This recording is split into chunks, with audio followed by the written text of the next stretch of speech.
casters for this stream. I'm joined at the start of the stream with Sarah Strong, one of the organizers and longtime competitor in the Toronto, Canada area. Sarah, first, welcome off to the stream. How does it feel to be one of the organizers of this event? Well, we're really excited because it's 3 years in the making. We started planning back in 2019 for the 2020 competition, which was unfortunately canceled. And we had to redo a lot of that work for 2022, but it's been really hyped up for the last couple of years, especially since we didn't have competitions for a long time. We just had 2 in this area in the last couple of months. But we're back and we're really excited to have a lot of new people. Well, not like new, but like a lot of people back and basically bringing cubing back to our area. So you're telling me that this is the 3rd competition in Canada since... I count the series as, not in Canada, in like Ontario. In Ontario, yeah. Gotcha. I count the series as one comp that felt like one I comp, see. but it's technically the 5th, but yeah. Gotcha. Either way, that's a pretty high bar that you're setting for most other regions. How does it feel to be, to have this? Ooh, we are pausing for an announcement.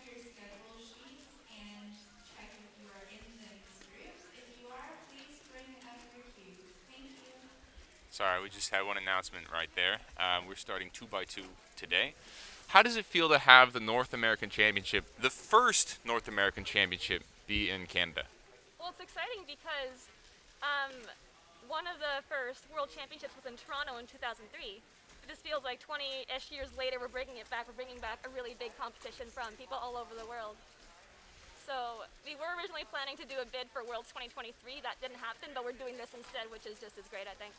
Yeah, I mean, so far this competition has been an absolute masterpiece in terms of a nice professional environment, but also one of the things that we've been hearing a lot from people that are coming through the stream is that the lighting is really good at this competition, which is like, I mean,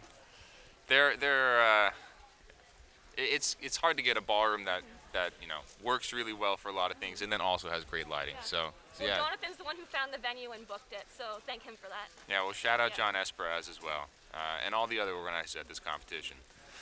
One specific thing that's sort of unique to you as opposed to some of the other organizers is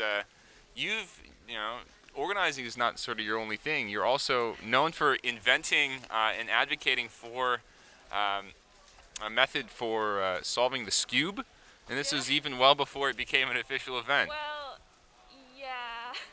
Yeah, so I invented my method back in, I think, 2012 or 2013. So originally, I thought that Kermeep would be the method everyone uses. But one thing I didn't really like about it was the last 5 centers. So I thought, well, what if we try to get it down to the last 4 centers because only 3 cases. So I basically made my method around that. I also helped make it official because I was on the regs committee and I was kind of doing both at the same time. I was recruited because Luke Garrett knew me for the method and for liking SCUBE for some reason. But yeah, apparently people don't really know what the method uses. It's probably fine, but I'm glad that people like it and needed it. And it was controversial in 2014 when it suddenly became an event overnight, but that was 7 years ago, 8 years ago. Well, now it's just a regular event. Yeah, so if you guys are ever learning the beginner, intermediate, or advanced methods for SCUBE that are out there, they usually have the prefix Sarah's beginner, Sarah's intermediate, and Sarah's advanced SCUBE methods. So we'll be seeing some SCUBE later today, and of course these people are going to be solving primarily with more advanced variants of Sarah's method at the top level. So shout out Sarah Strong for that. One other thing that you're known for, and I know we didn't talk about this beforehand, so... I think I know what this is. that we're going to ask about. Is it 3 letters It long? is going to be 3 letters. It is your propensity to DNF many solves as opposed to what other people would expect. Well, I mean, I peaked back in maybe 2012 or so. That was like the fastest I was for the longest time, and I just got into organizing because I just found it just as fun as like competing, and I wouldn't burn out from organizing. Whereas for practicing for a long time, I would just get exhausted and put way too much on myself, so kind of the organizing side. And I've been organizing since 2012. I usually do a lot of things involving like scorecards and everything. Shout out Sarah Strong for. John did most of the scheduling. I kind of helped here and there and fix some things, but yeah, that's basically what I like about planning side.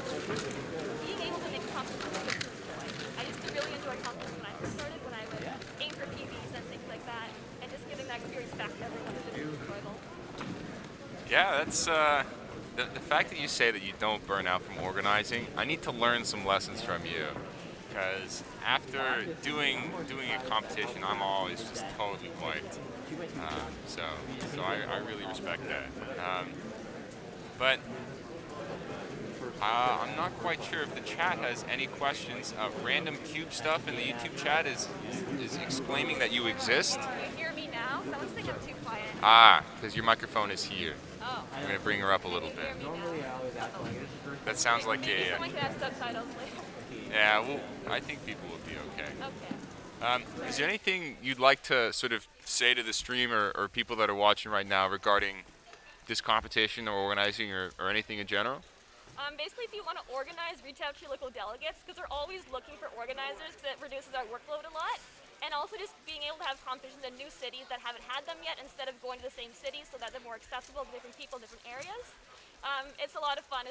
I find it just as fun as competing, but that's just me.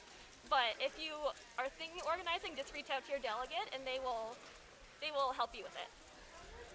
Well, I got one last question for you, and that is, after this competition, what are you looking forward to the most? Well, I'm a high school teacher in summer, so I have summers off. I'm just doing a lot of PD this summer, and I'm looking forward to learning some new things and help get better at teaching. Wow, that's very respectable. You're helping high school kids, and then we're also getting these huge competitions thanks to you guys. So, I think that's it. Thanks so much, Sarah Strong, for coming on. For those of you in chat, this is Sarah Strong. She's one of the organizers at this competition. You'll be able to recognize her and the other organizers throughout the day with their nice little purple polos, whereas the standard staff members are going to be rocking red throughout the day. These guys have put on a fantastic 4-day-long competition. It is one of the best competitions I've ever been to. Sarah Strong, thank you so much. And we'll be right back.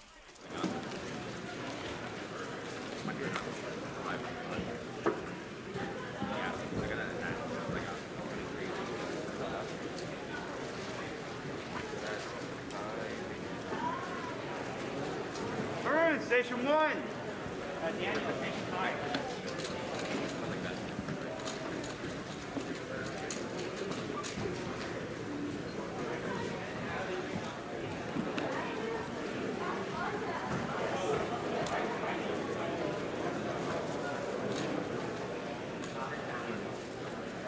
Stanley, station 2.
We are now calling up Group 2 Blue and Group 2 Red for 2x2. Again, that's Group 2 Blue and Group 2 Red.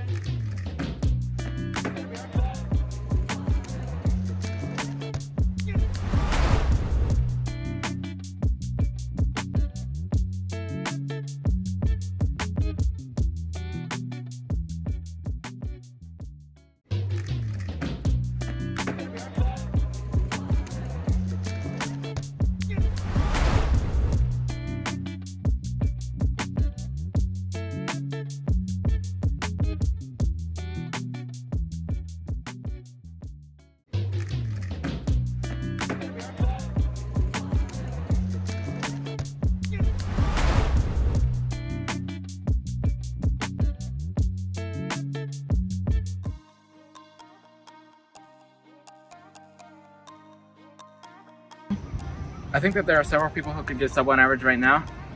Even though it's only slightly scrum dependent, I think that as the WR gets lower, it will require better scrums to beat it. I would expect at least a 0.7 average to be possible, but I'm not sure how much lower than that it would get.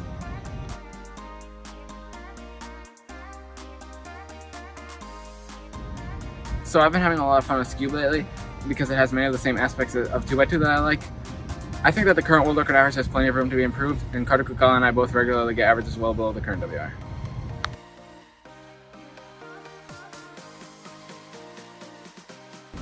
So I'm really looking forward to attending such a big comp again after COVID.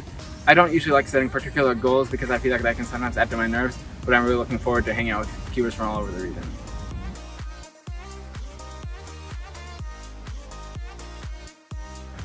So I'm not really good at coming up with interesting facts, but I really like eating kiwis.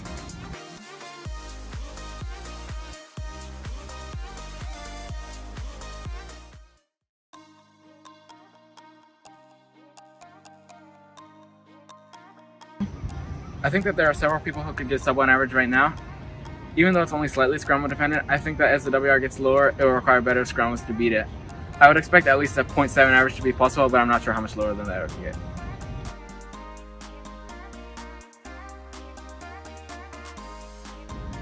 So I've been having a lot of fun with Cube lately because it has many of the same aspects of 2x2 that I like. I think that the current world record average has plenty of room to be improved, and TheCubicle and I both regularly get averages well below the current WR.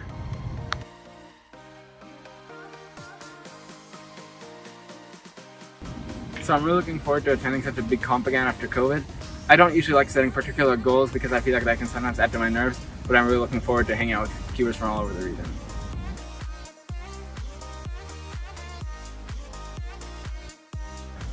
So I'm not really good at coming up with interesting facts, but I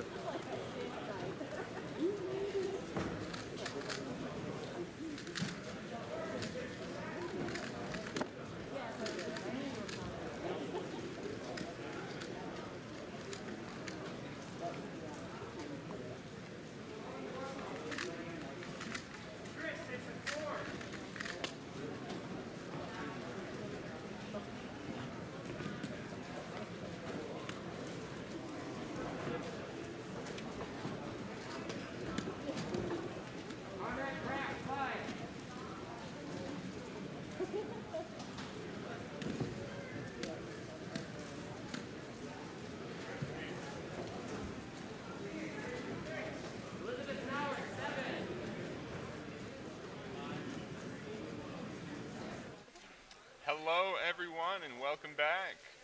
I'm one of your casters, Keaton Ellis. Joining me right now is Dana E. We're going to be casting some 2x2 for the rest of the morning right here. 2x2 is going to be going on until 11:30, and then after that point we'll have lunch, and then we'll start the main event, 3x3 round 1. We're super excited to have you guys throughout this entire competition. Throughout today as well, we're going to be focusing a lot on interviews with very well-known competitors.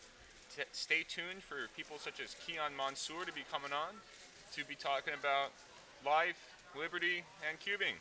And the pursuit of happiness. And the pursuit of happiness, which is the same great thing movie. as cubing. Yeah, shout out Will Smith. Today Actually, is day 3.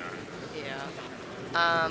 Also today we can see both YouTube and Twitch chat. I was kind of confused why we were seeing two chats, but I don't think yesterday we had a YouTube one. So we can say hi to people, we can respond to stuff. Yeah, shout out YouTube chat right now. Yeah. Yo, Keaton Dana, what's up? Can you see this? Yes, we can. We can see both chats now.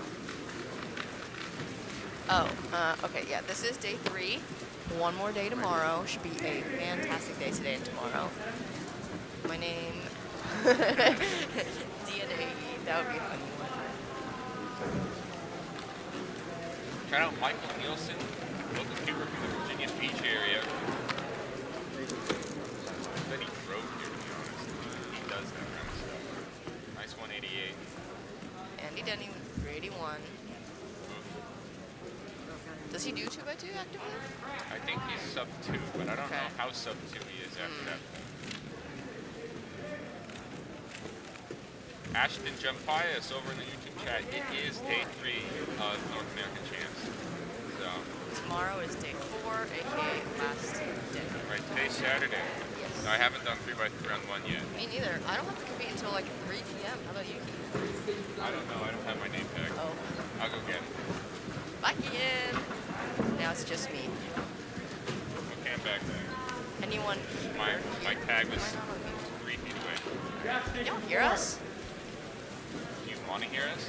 I don't know. Maybe they just mute and watch the stream. That'd be sad. So, when do you compete, Kian? I don't know. So at the competition, we have this beautiful. This is not a magic trick. Sheet, which consists of every group we are ever expected to make. So I'm actually expected to. What the heck? Yeah, I also have 3x3 finals. No, I think it's just all the groups. There's no way. I'm not. I think it's literally just because I have everything. Oh, it's every round of every event that you registered. Yeah. Okay. They don't want to assume anything. blindfolded final one. I'm honored. I got a single, and that's about it. I compete for the first time today at 2:15 p.m. in Red Group 6. I'm almost Red 5. Got a Luke Skywalker. Anshu in chat. Shout out Too lazy Anshu. to get out of bed. Very relatable. I was scheduled to cast at 9 a.m. today, and I got here at 9:02, No, you didn't. 9:03, No, you didn't. 9:04, No, you didn't. 9:08. There you go. All right. I'll accept that one. Yes. Thank you. Our commentary is much appreciated. That makes us feel a lot better. Makes me feel happy Makes you feel loved and wanted. and appreciated.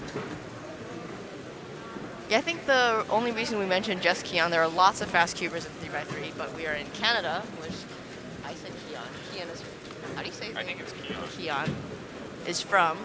Are there any other Canadian cubers today? Yeah, so on our schedule right now, we're going to have Luke Garrett, Kian Mansour, Brennan Lynn, Bill Wang, Maddie Hiroto, and Naba. Great cast of people that are coming out. I just remembered Kian Mansour as the one that I knew was today, so I didn't want to get you guys excited for people that we may not have to bring up. What time is it there, GTAV 5 fighter? It is current. GTA 5. Do I look like I play video games? It is 9:24 a.m. and Maddie is American. He is from Hawaii, which some people don't know, but is a part of the United States. Have you seen those videos where they go around in like Times Square asking people questions? They're like, name the 7 continents, and the lady goes, Alaska, New Jersey. It's like, what? I'm sure they're handpicked, but the fact that I don't know. Can you name a country that ends in the letter Q? Iraq. Yes. Oh, okay. I was gonna start panicking for a second there. Can you name a country that starts with the letter A but does not end with the letter A? Because I was like, America, Albania, Argentina, No peeking at the chat. I'm not looking. Antarctica. Why do they all end in A? No, I'm just thinking of things that start with A.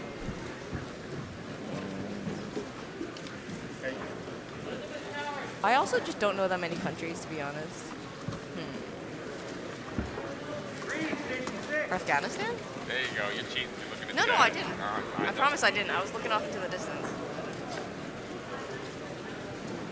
I saw that video, Dana. Yeah, there are lots of them. They come on my... So I downloaded TikTok like 6 months ago, and I go on it sometimes, and it's just the most degenerate stuff, but it's How's your sometimes TikTok pretty game, funny. Dana? What? How's your TikTok game? I don't really make that many. You're more of a Reels kind of girl? Yeah, just because I already have the Instagram following.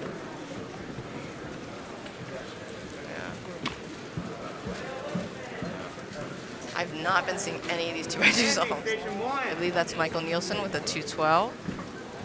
Can I see that name tag? I cannot. Late to the train much? Yeah. I think a bunch of my friends were on TikTok, and then I kept seeing TikToks on Instagram, so I was like, you know what? I might as well get to the source of the news. You know, my problem with TikTok is that All of the it. reason why I don't have it downloaded is because the whole point of it is to just Dissociate. devolve and stare at a screen for hours on end. Yeah. which I already do too much. True. Yeah, I try to limit it to like half an hour or so every week. Because I found that if you use it for an extended period of time every day, Half an hour a week. yeah. Do you plan the TikTok viewing into the schedule? No, I don't go on as much as I used to because I don't think it's as interesting. I think at the beginning they really get you. They get your For You page all curated and everything, and then they give you the funny stuff. Yeah. And now it's just kind of dumb. So, Oh, Danny right there messing up. So he's got 474. accounting green that may not actually get Oh no. Yeah, all the commands, the hashtag, not hashtag, exclamation mark giveaway, exclamation mark, is there a compete today? Those are exclamation point compete is. Yeah, Those are for the Twitch chat. 2x2 is 2x2 is starting online for those of you that want to compete 2x2 online. Oh, travel on YouTube. It is crazy how literally everyone flocked to TikTok. It's just, the algorithm is insane too. You'll see people with literally 5 followers blow up from one video. Do you know who's got a really hot TikTok game? Who? Olivia Klein. She does. She's also killing the Instagram Reels and YouTube game. I think she just reached 50,000 subs. Oh my goodness. Yeah. Shout out to Olivia. Shout out Olivia Klein. Yeah. Love the dwindling attention span of the average young person. Yeah, that's sort of the main downside. I think part of that as well is like There's so much it has stuff. Yeah, exactly. Yeah, grabbing like, for your attention. like- Like your attention is a commodity. Yeah, like I guess 50 years ago, what did you have? You had TV and you had movies. Yeah. Right? And so you only had a few people able to make content on that scale. Whereas like nowadays, everyone gets their 15 seconds of fame. Exactly. And so it's a lot easier, to make 15-second content. So you have a lot more people doing it, and therefore you can curate things a lot more. But on the other side of that, so I personally like to watch YouTube long-form content more than I like TikTok or Instagram Reels because you have more time to connect with the creator and because they put so much more effort into things. You're the minority. Yeah. Let's see. What do we have? Dana, what do you average in peer minks? I don't do peer minks. I did sign up. I don't have one, so we'll see if I compete today. I'll try and grab one from somebody. I'm sure somebody has an extra one. PY. Yeah. Today is day 3. Shout out to Angelo Demetrius, who's watching my Worlds vlogs. I have been vlogging this competition. We will see when the vlog comes out. Hold up. Huh? Dana's world vlogs. Yeah. And Kian. Oh wait, we Yeah, split the Dana's Euros once. Did we split Worlds too? I don't remember. Why am I We did. by the way. Pre-COVID We is did. a completely separate section of my brain Oh my goodness. that I have to unlock So, to get ready for. but you still remember that we were friends. Yes, of course. Yeah. Who is this guy? Why am I passing? Nice 1, 2, 3, 6 by Just missed the 4. Fun fact, 6 is a perfect number. And Michael Nielsen just showed why.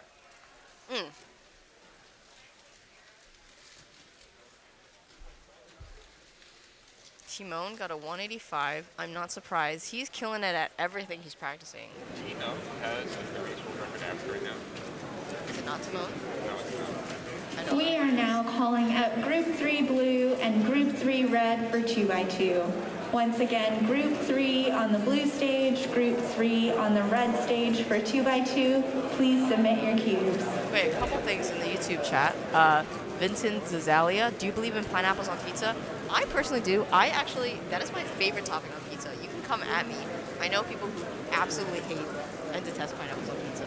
I was in Italy on Wednesday, and they don't like pineapple on pizza. I'm aware, I've been told. So, for me, I think pineapple on pizza is a good topping with a nice salted ham product. So bacon, pineapple, Hence the ham Hawaiian. and pineapple, anything like that, that's good. But when you go and just put pineapple on a pizza by itself, I'm not as big of a fan. So I believe Keaton mentioned it a couple minutes ago, but Cubing at Home 2x2 is now open. So in the Twitch chat, not hashtag, exclamation mark compete if you want to check it out. And I agree, Pugman296, people can have whatever they want on pizza. I personally am not a fan of ham, so I usually do pineapple and tomatoes. Dana, it has tomato sauce on it. I'm aware, but I Pizza like is tomatoes. covered. It's covered in There's a tomato sauce. different texture when you put like cubed tomatoes on versus the sauce. That doesn't have any texture. Oh, You bake the olives heck out of it. are the worst food. I do agree with that. I absolutely detest olives. I don't like olives. It's the principle of the matter. Anytime I see an olive, I have to pick it out. Wait, Hayden down in Twitch chat says, Dana, how to turn fast and accurate on big cubes. Oh. I'm very bad at it. Keith, too, I guess. Are you saying I'm also bad at turning fast and accurate on big cubes? That's a good point. Is the two, I guess, in reference to the I'm very bad at it or how to turn fast? Honestly, I'm not sure. Because my hands are very small, so I find it sometimes hard to turn big cubes. But I think the hardware has gotten to a point where you can be a little bit inaccurate. And I started cubing in 2010 when the only 7x7 was a VCube 7, and then the Shangshao 7x7 came out. So you had to have accurate turning, and I think that's probably carried over to the newer hardware as well. Let's see. Apple pizza is quite good. I think I saw earlier someone was like, good job, Dana and Keith, for casting. So always shout out to those. Nicely done. Very solid high five. Look at the elbow. Yeah. I was going to say the technique to get a nice high five is to look at the person's elbow. So I look at Dana's elbow, and then I just slap my hand down. Which is funny because his elbow is much farther away from his hand than mine. Yeah, like, no, elbow. Yeah. Let's see. Are either of you coming to Oceanics in Australia in December? December is quite a ways away, so I don't have anything planned then. I might. Australia was really fun. I'd love to go, but I'm planning on going to Seoul next summer. I also am. And then if things open up, I also plan on going to China. To go visit some of my fiance's family. So, yeah, we'll see. Oceanic, probably a bit of a tough sell. Yeah, we'll see. I'd love to go though. One thing we didn't do in Australia, Dana, Was? get out of the cities. That's true. It was very packed. We went to Sydney and Melbourne, but only Sydney and Melbourne. Only Sydney, Melbourne. They're Yeah. so beautiful cities. But just this, all the beautiful countryside, all the outback, things that make Australia. Exactly. you want to see a spider that's the size of your head. Absolutely You not. wanna see, like, Okay, a we'll stay in the scorpion city. that's We'll stay in the city. got a snake that can, unhinge its jaw and swallow you whole. These are the types of things that you Bravo, station 3. A couple things to point out in chat. Kavid Alaverdi says, do you like salty cucumbers? Do you mean pickles? Because I love pickles. Pickles are Pickled cucumbers. acidified. All right, but they're salty. Yeah, but they're primary. Yeah, that's true, is that they're acidified. All right, fair. Dana, do you know Zebulon? I actually do. I've been learning All of it? Zebulon. Not all of it. I don't think I will learn soon because that seems counterproductive. It seems about much anti-soup? faster. Probably not. Oh, shout out Lucas Shelley in chat. Shout out Lucas Shelley. Also, I think I saw someone say Wade Keaton is engaged. Tommy Cuber. Am I doxing myself by saying that? I don't No, I think don't think so. It's not private information, is it? You posted I on don't think I Instagram. posted on my personal Facebook page. I didn't post on Instagram. Yo, I got a question for you. I think we talked about this earlier, but offline. What is your opinion about putting family members or relationship stuff on Instagram? So my opinion is that I don't know. Okay. My opinion is that the entire content should not be the relationship itself. Like, for example, I think it's okay to show significant other or kids in the passing of videos. But if your entire content is your child, that's the one that comes to mind. Because I think maybe relationship vlogs are fine. Sometimes they're cute to watch. But if your entire channel is your child, it's a little exploitative. I can't say the word. The thing that really gets me is I never want part of my relationship defined by The internet. the internet. And other people's opinions of said relationship. Yeah. Let's see. Do you solve Squan Dana and Keaton? I have an official 10 single and 14 average. I have an from official 6 years ago. 11 single and 17 average from also 6 years ago, I think. So I did it at one point. However, since the Volt came out, I don't think I've seriously solved it. And I tried to solve one the other day, and I had forgotten how to do so. Yeah, it's kind of tough as well because square one competition is pretty intense. So fast. And in particular, you need to learn a lot of algs to have a baseline, like, top level speed. And if there's one thing that I don't like doing, it's learning algs. Yes, I agree. Let's see. Dana, does Tingman count? So we were actually talking about this the other day. I think Tingman is a little bit different because his content, his category is like wholesome cubing.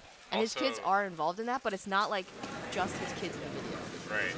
Actually, some of my favorite videos of his Are are I don't know why, because I know how to solve all the puzzles that he's doing. Yeah. But the videos where he just takes a couple of cubes and puts a block in the background and just like commentates himself solving the puzzles.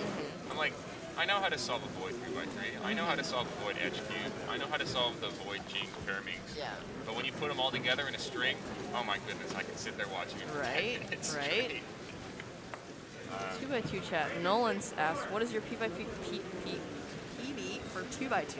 I also don't have a 2x2 with me, nor do I practice 2x2, so I'm sure I have a sub-1 single at home. I have a 1.00 in competition. Wow. I don't have a sub-2 single. It was 6 TPS. Someone got a 1.31, looks happy with that one. Voice is a bit low. How's this now? I'm just up Dana, to the mic. You are peeking the microphone right now. All right, I will not do that anymore. Let's see from Twitch chat.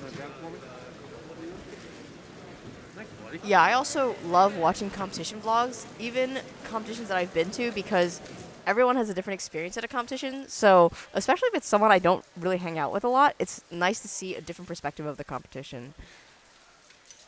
Wait, I totally zoned out. What was? Oh no, someone was just like, I love watching Ming's vlogs. Yeah, I love comp vlogs. Yeah, I love comp vlogs. You know my favorite competition vlogs that I watch over and over again? I mean, you know, because we talk about it. Is but it Worlds 2013? It's Worlds 2013, me, myself, and Pies, multi-day vlogs. I get huge FOMO because I didn't go to Worlds 2013, and I watch those vlogs all the time. I also did not go to my first Worlds and Nationals was 2017. That's when I started seriously cubing. So I've watched so much content from before that, and I feel like, dang, I had started cubing and I'd gone to competitions, but I just didn't go to these big competitions because I wasn't fast enough to justify it to my parents.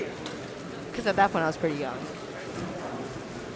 So we got the picture-in-picture cubing. My favorite nationals, the one you did not go to, Which one? 2015. 2015. Was that Hilton Head? Hilton Head, it was a competition venue, literally 100 yards away, or 100 meters away from the beach. That sounds He was so helpful before. I figured Sunday night, finish the comp, go on the beach, get a nice, Yeah, I mean, get some seafood. don't talk about seafood.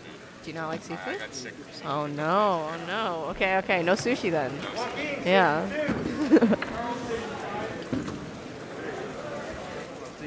Shout out Richard, this is amazing and you guys are doing an awesome job of the commentary. I love doing this. Thank you, It's Richard. fun to just hang out, chat, watch some solves. Alright, respond there's to a chat. question in chat, Huber KW about Brew and CFOP. Brew is a million times better than CFOP.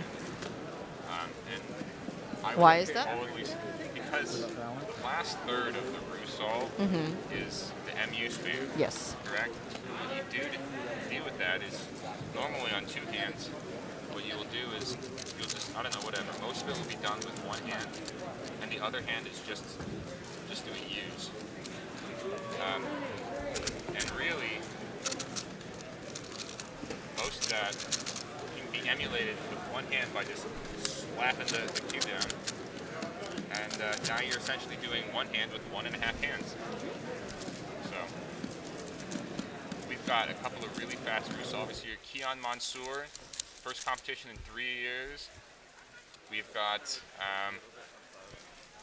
Antonio Cam, Carter Kukala, and of course, for those of you who are on the other side of the world, you're aware of Fahmi Ali Rahman. who is just killing it right now. 1 round of one-handed in 2 years.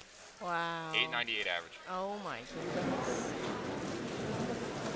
Also, I've been seeing these sweatshirts. I kind of want to get one. They look so cool. So nice. I want. Okay, when we're done, I'm gonna go get one. 3, 4, 4, 4. Shout out Kate Graham. Joaquin, station 1. Kate's really good at big cubes. I think she's faster than you. Not surprised. I need to grind the big cubes. You need to grind a lot of things. You were talking to me earlier about wanting to grind one-handed.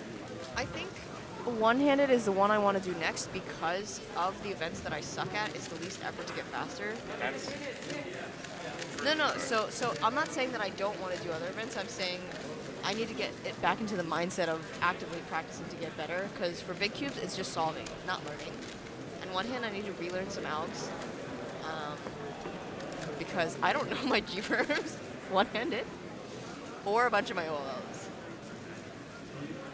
So.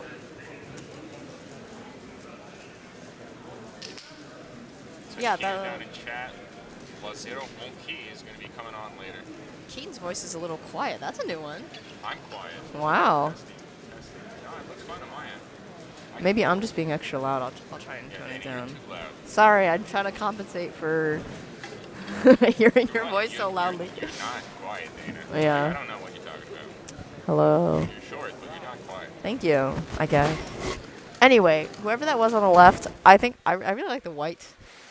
I'm kind of scared to get a white sweatshirt I'm though. not getting the white one. I'd be scared I would mess it up, but it looks so Navy good. ones. You see over there, they got these navy Oh, ones. okay. They look good too. Do they have a light blue one?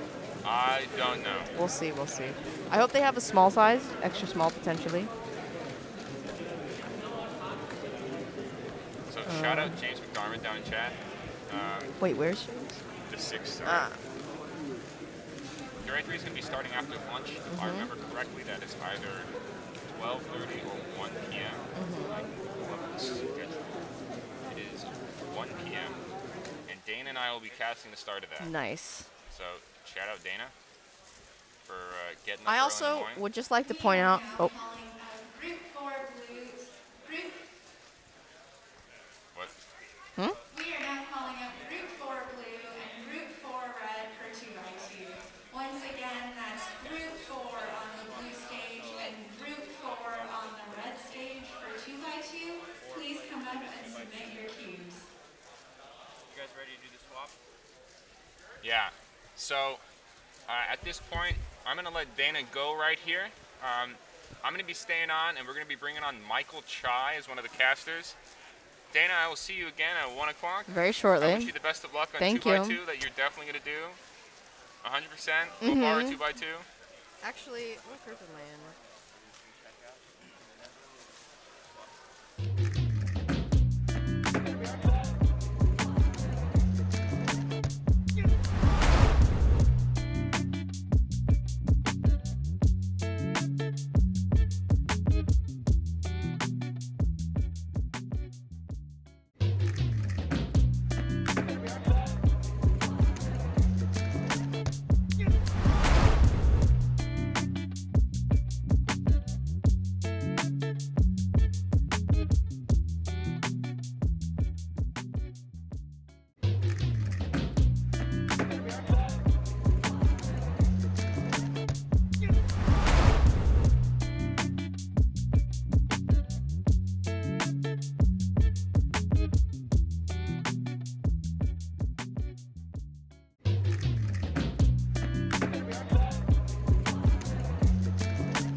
Hello and welcome back. I'm joined by Michael Choi.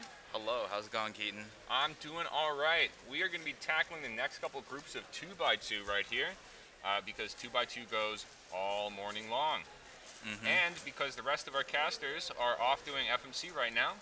So we've got 3 of us, myself, Michael, and Dana, who are going to be manning this shift.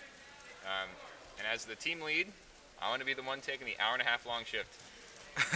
You know, that's a sign of a true leader, leading by example.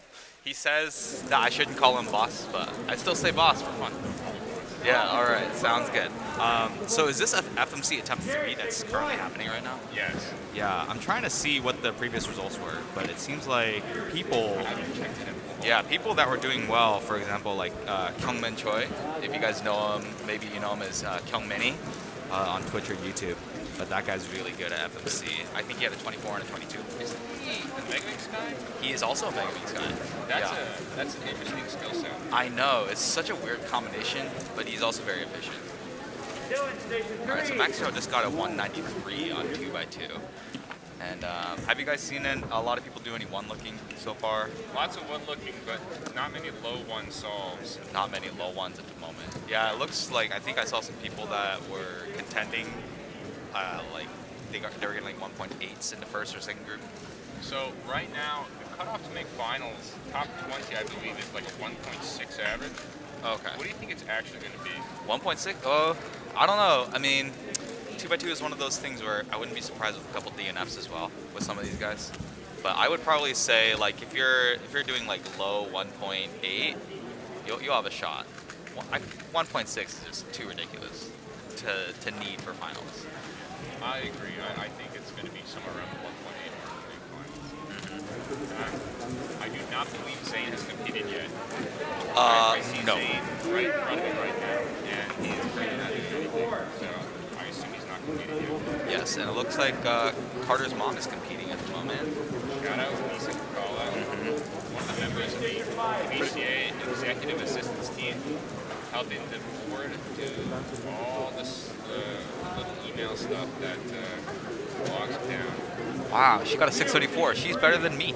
So that's I got a 730. I got a lot of bad solves earlier. I'm sorry to hear that. It's okay. 2x2 is My solution to never getting that 2x2 solves is 2. not do 2x2. There we go. I got my 1.00 second single, and I have a 2.7 something average, and I'm done. Sounds like a plan, Stan. Actually, that 2 average was just like 3-move face into like Sexy Sledge CLL or Soon CLL or things like that. Like the easiest possible case that you can get. I didn't even know there were more members aside from Samya and Daniel in the executive assistance team. Samya's a board member. Or before. Okay.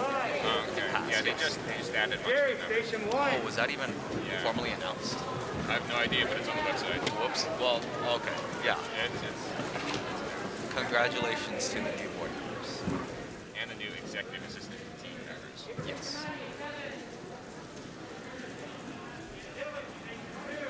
So, you have on right now one of these North Yes. American Championship hoodies. Let me move a little bit backwards. I'll bring the mic as well. But these hoodies are available for purchase in the front lobby, right in front of the ballroom. So, And for I those of you believe, guys that are online right now, please travel all the way to Toronto, buy one of these hoodies, and Yes. then leave. Don't stay for the competition.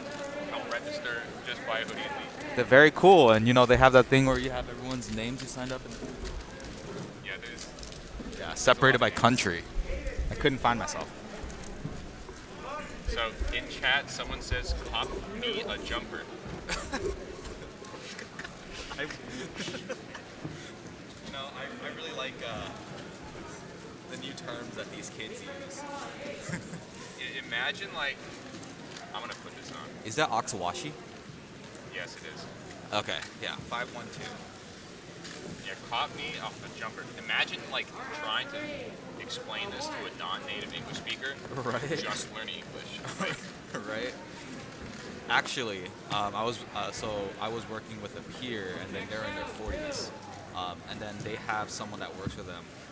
So they asked them to do a task, and this person responded with, "Say less."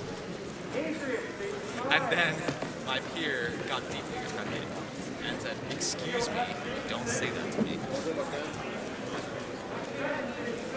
Well, if anyone else says "say less" in chat, let me know.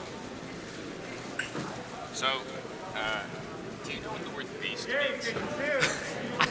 Do you know how to use it? You know how to use it in context. Do you know what it means? I think I know how to use it in context. I don't know if you asked me what it means.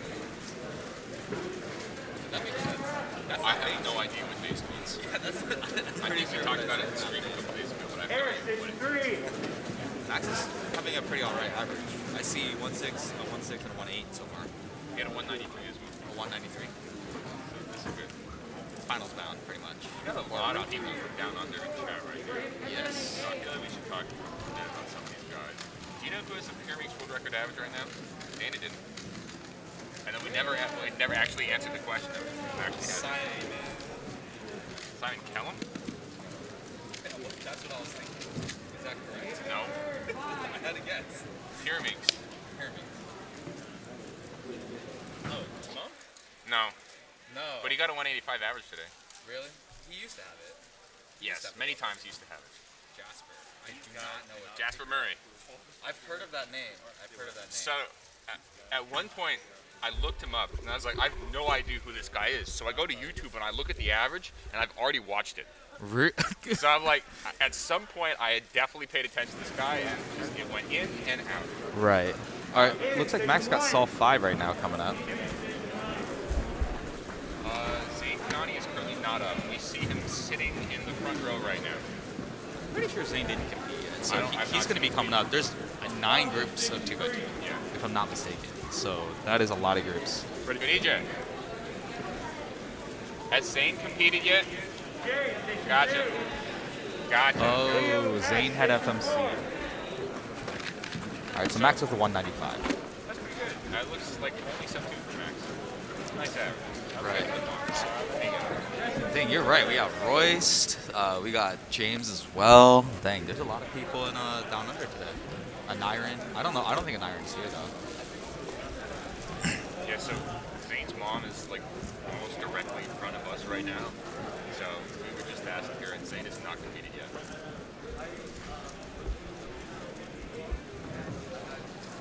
Lucas Shelley. Shout out Lucas Shelley. Fastest Danish Lucas king Shelley. from China. Have you guys visited the My Little Pony convention this year? Was there a convention this year? Do you remember Nats 2019? BronyCon? BronyCon. I didn't know it was this year though. No, it's not. BronyCon Okay, is there done. you go. That was their last BronyCon.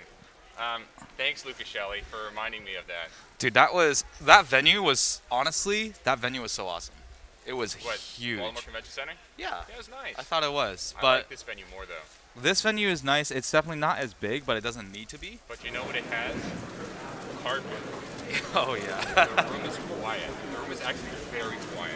There's a lot of noise reduction. Noise naturally. Lots of sound dampening. And then another thing is the lighting. Yeah, the lighting is really good. Literally lights everywhere. It's like a mix of yellow and white. It's fantastic. Eshan, station Oh no, I 2. think it's all those white lights in the walls are yellow.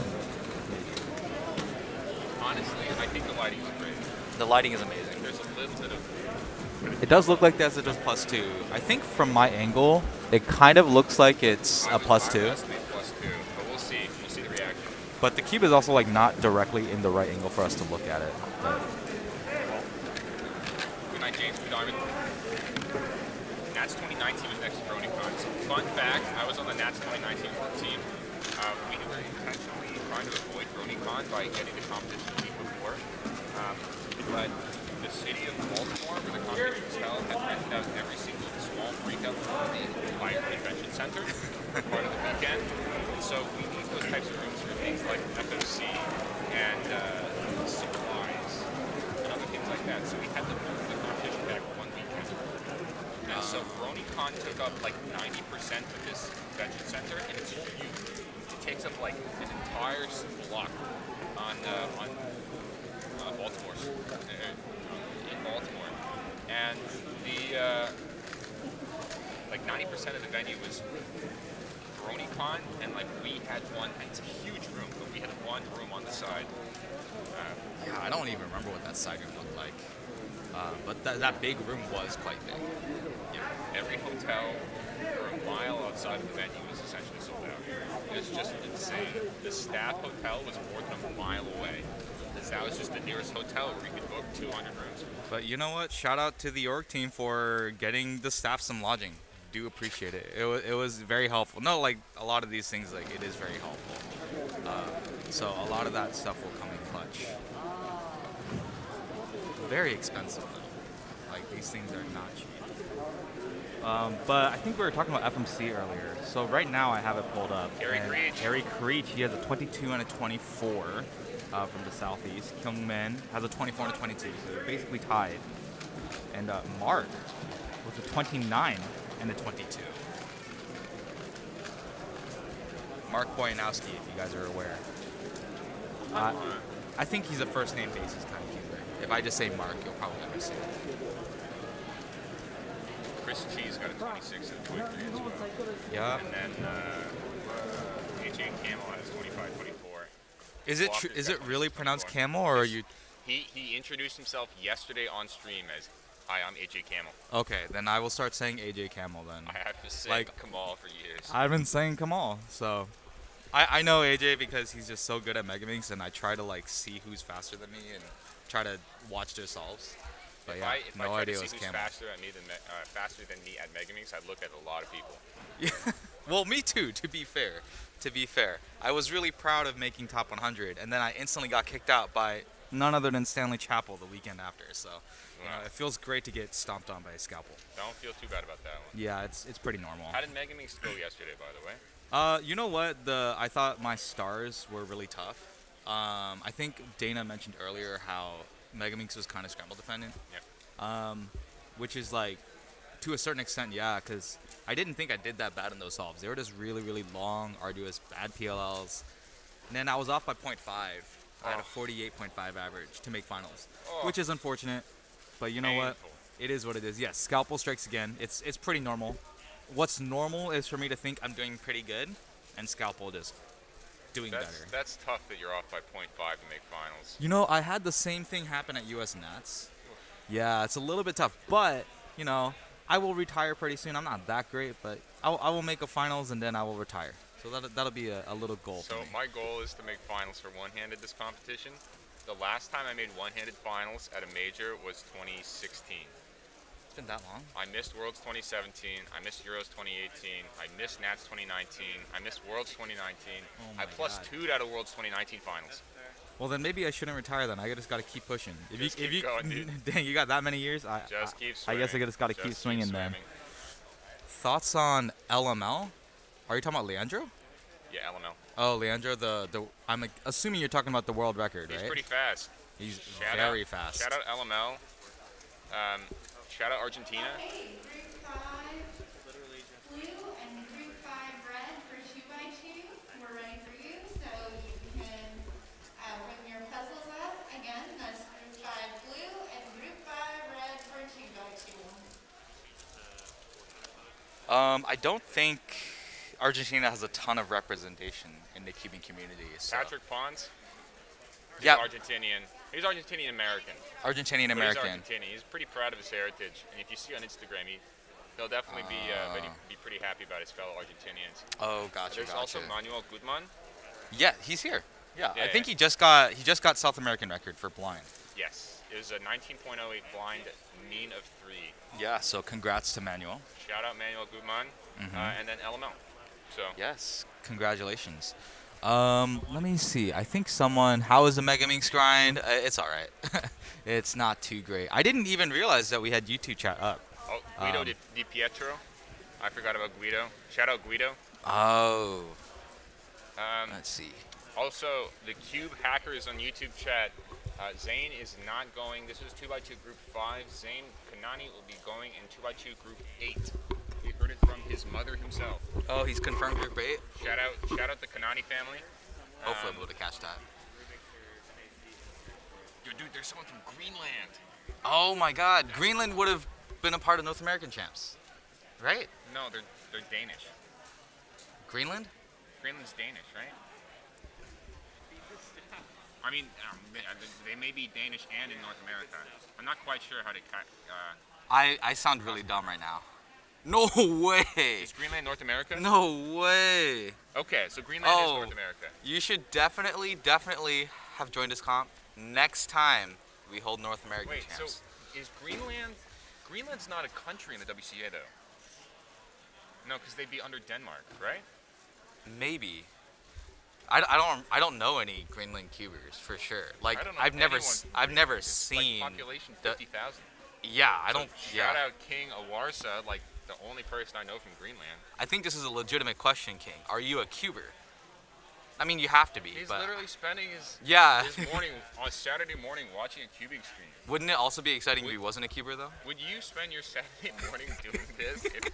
Listening to two cubers just talk and commentate over some solves if you were not a cuber? My answer is yes. Actually, to be fair, like yeah, sometimes the algorithm does interesting things. Yeah, I agree. So where is everyone in chat from? Just do the emoji of your flag, and let's see if we can guess it. So don't say the names of the countries with it.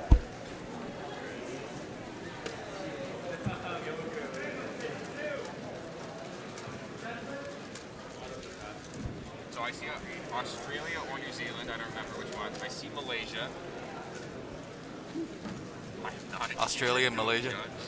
Yeah. Shout out Pesto. I like your badge.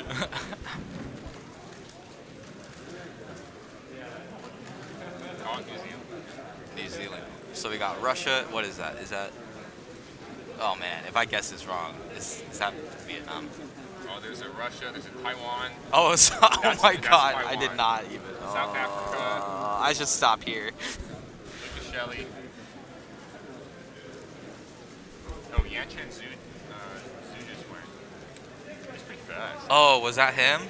He's the kangaroo. Right. Oh, there's a Nepal flag. He's got a chance to win, right? Like he was within the top 10. Yeah, I'm pretty sure. I mean, all the favorites are Zayn though. Like, Zayn is definitely a class above. Like when I met Zayn on these online comps, that guy was ridiculous. And then he's only gotten better. So the first competition Zayn went to was slow and steady called the AP. Zayn, I didn't know who it was. Obviously, it's his first competition. Right. And we're doing awards, and I checked the results for the first time for 2x2. And I'm like, is this Zayn not even? We go up and, during the award ceremony, I'm like, oh, there's this, there's like standard kind of stuff about, I know this guy, and then second place with a 227 average is Zayn Nani. Like, who? And then the next year he gets third place. Yeah, that sounds like Zayn. Yep. So, right now, we got Luke Ricer on the stream, but on the stream, we're going to be doing an interview with Luke Garrett, so we got both Luke G's. The Luke G's. So, we're going to take a second to get Luke Garrett settled, and we're going to ask him some nice questions, so we'll be right back.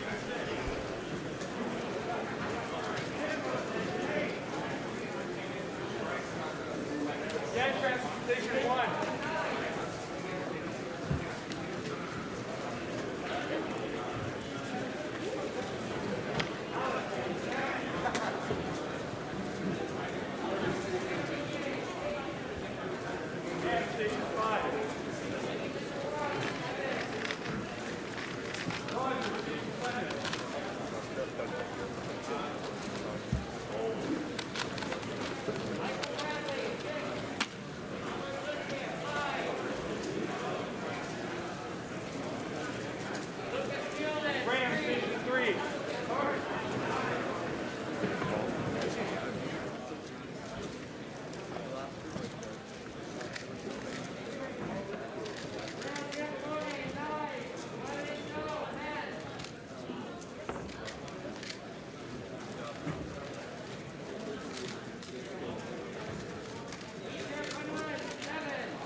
Hello, everyone, and welcome back.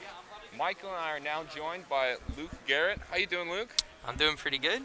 So if you guys don't know me, I'm Luke Garrett. I'm a cuber from Indiana, and my main events are 3x3, OH, clock, 2x2. Yep. So Luke, we wanted to bring you on. I mean, obviously you're one of the fastest cubers in the area right now, in North America in particular. But we wanted to ask you about some of the more sort of well-known things that you may be known for. One of them is this unofficial world record single. Could you tell us a little bit about that? Right. So about February 2021, I got a 2.73 at home, and I didn't record it, but I kind of posted about it, and obviously people believe that I got it because, I'm a credible source. But you're Luke Garrett. Yeah. So I believe, it was a pretty crazy solve. I think my PB before that was somewhere in the mid threes, and it was, I think, 28 moves. So I think makes it a little under 10 TPS, or a little over 10 TPS. Wow. And I held that for about a month. Then Roy Hong beat it about a month later. And now I don't even know how far it is now. I think it might be Fami or something who has it now, but not really sure. So yeah, that was pretty crazy for me, and that I made a YouTube video reconstructing it, and that kind of helped my YouTube channel grow a lot. And yeah, it was a big stepping stone in my cubing career. Yeah, I would assume that unofficial record would be pretty big in anyone's cubing career. I don't think I could ever claim anything like that. So actually, tell us a little bit about your YouTube channel. In particular, you post mostly really fast solves, but do so in a way that, at least with your 2x2 four mover, right, in a way that makes people sort of enjoy more than just the solve itself. Right, yeah. So I post a lot of just fast solves, but it came to a point, so I used to do a thing called Thursday Threes, where I would get a 3, then I would post it, and I did that for about maybe 18 weeks, I think, and it came to a point where I don't think people really cared that much anymore, because... So you're telling me people stopped caring about you getting 3-second 3x3 solves? Yeah, because it was... you get so many of them. Yeah, after the 18th one, they're like, all right, whatever, cool, good one. So I kind of tried to start incorporating more just like interesting things that happen when you're practicing. So there's a video, I was doing like clock or something, and I got a bad time, and then I just like fell off my chair, and then I posted that, and people seem to like those more. Although I do still like posting the good times I get, but those are fun to post. Right. Yeah. Very serious matter.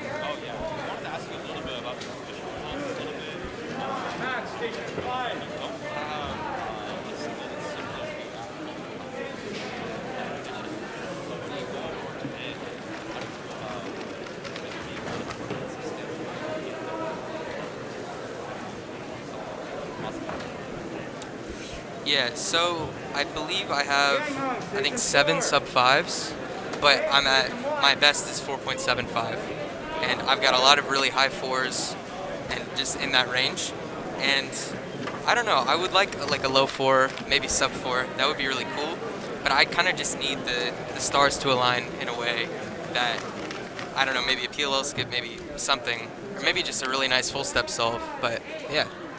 So I want to emphasize, you have 7 sub-5 singles in competition? Yes. What rank is that? Do you know? As to how many sub-5s that someone else I has? think it might be top 5. I'm not completely sure, I would but assume you're in company with like Timon and Max for that one. Probably. I don't think they compete a little bit more than you do. Well, I compete a lot, so I'm not sure, but yeah.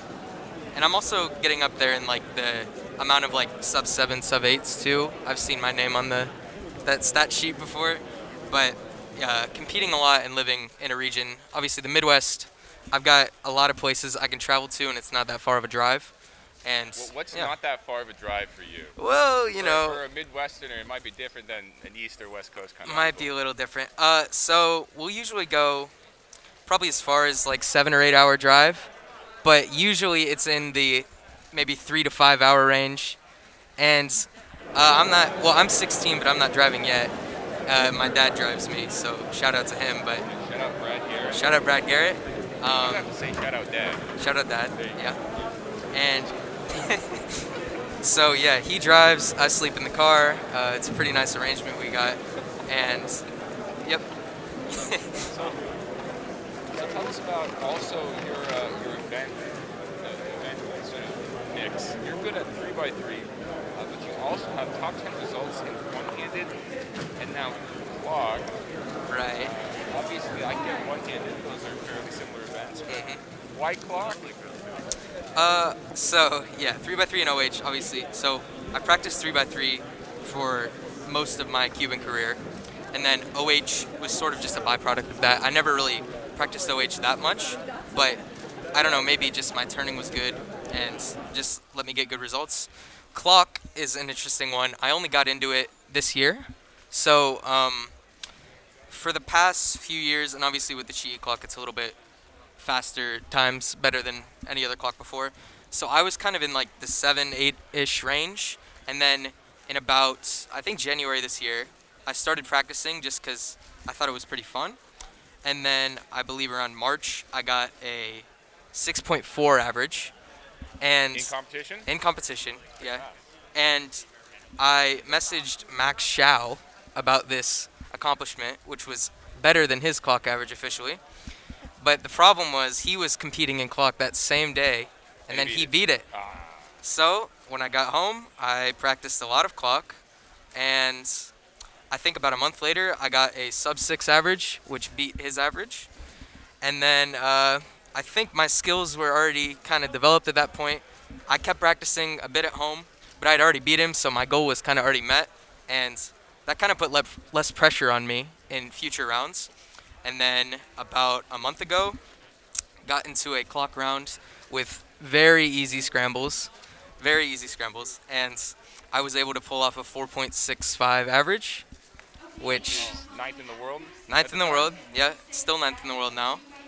And yeah, it's pretty crazy. It's interesting to get a result like that because in something like 3x3, I try so hard and I've done so many rounds just to get a good result, and I'm still not, I think I'm 13th in 3x3 in the world right now. And clock, it was weird just to happen so fast, just all of that. And obviously, I don't think I would even put it in my top 3 main events that I practice. And so there's just so much less pressure and yeah, so much less nerves. So I was able to just do really well. Yeah. I'm getting flashbacks right now. As you're saying, you know, clock is not an event that I practice that much. To an old video that Felix had where he gets like an 11.6 one-hand single and he just asks like, is that world record? Oh. That kind of thing. So Yeah. I'm definitely getting similar flashbacks to that. So I think we may ask chat here if they have any questions for you. But while chat's asking a couple questions, I wanted to ask you about 2 predictions for this competition. Number 1 is sort of what are your goals, and then how well do you think you're expecting yourself to do with this competition? What would you be happy with for, let's say, just 3x3? 3x3, okay. So I would like to podium in 3x3. I would say that. But I'm also looking for just a podium in general. That's my main goal, is just one podium. So whether that be 3x3, OH, like 2x2, something could happen. But 3x3, a podium would be really nice for me. Yeah. Gotcha. And, oh yeah, I think OH is a more realistic podium for me because 3x3, I mean, so much can happen. And OH, I think I'm a lot more consistent. But yeah, just a podium would be great. And I think you got an 11.4 average in the first Yeah. round, right? Which is, I think it was top 5. 4th place. Fourth place. Yeah. And then another question is a prediction about who's going to win North American Champs for 3x3.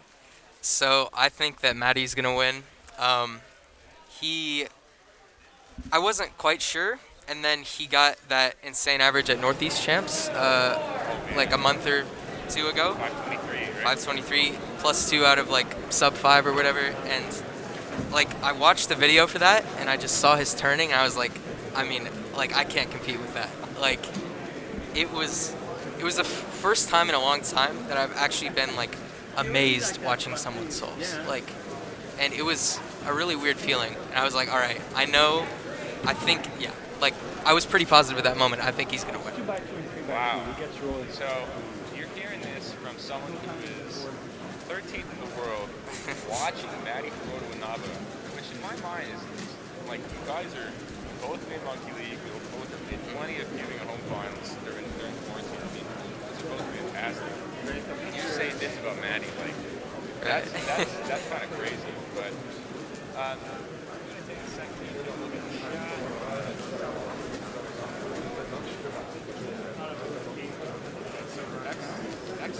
Sandy Kim is asking you, what has helped you improve the motion by 3 from sub 10 to go from that to sort of a faster level?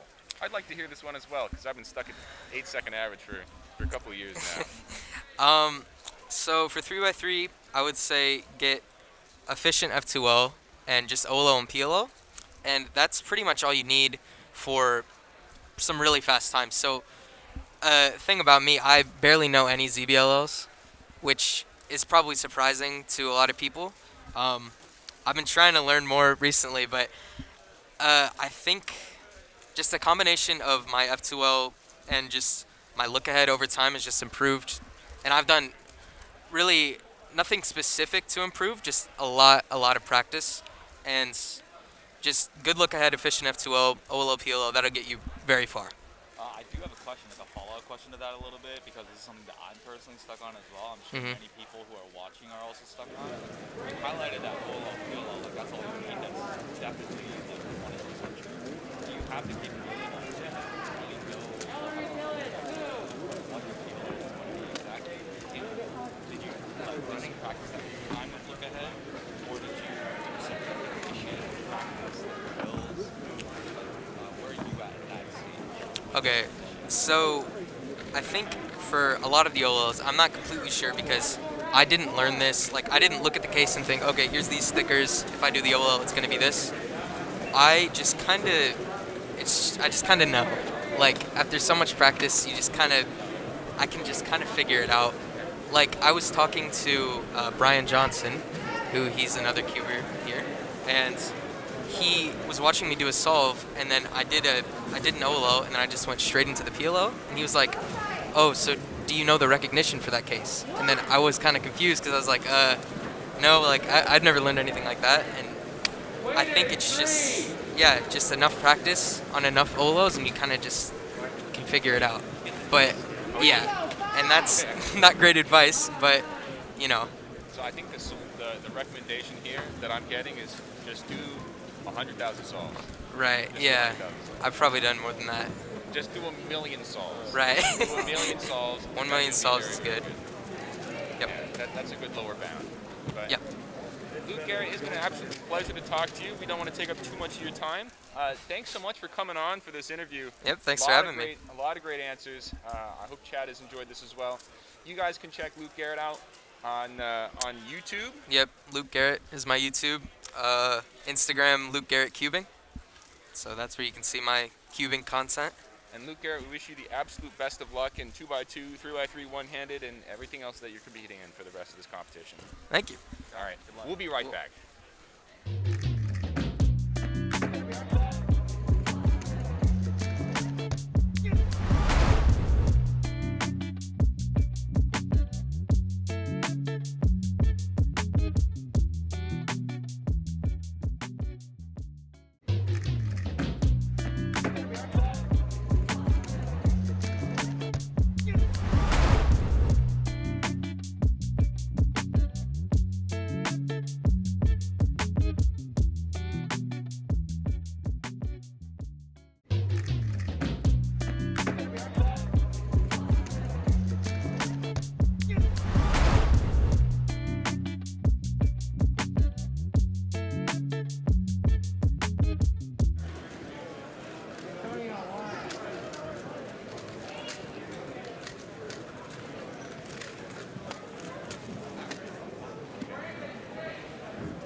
a good skill to have.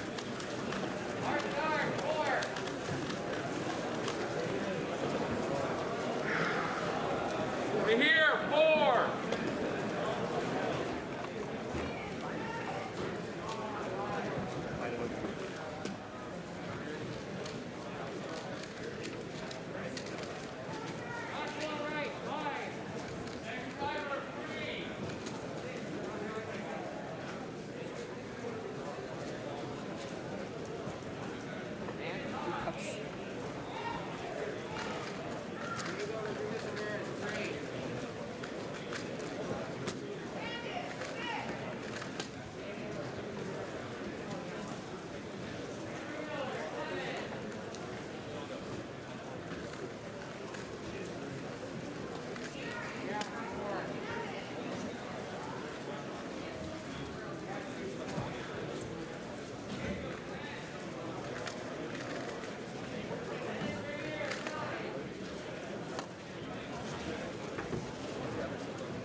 Jeremy, 3.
Jeremy, 3.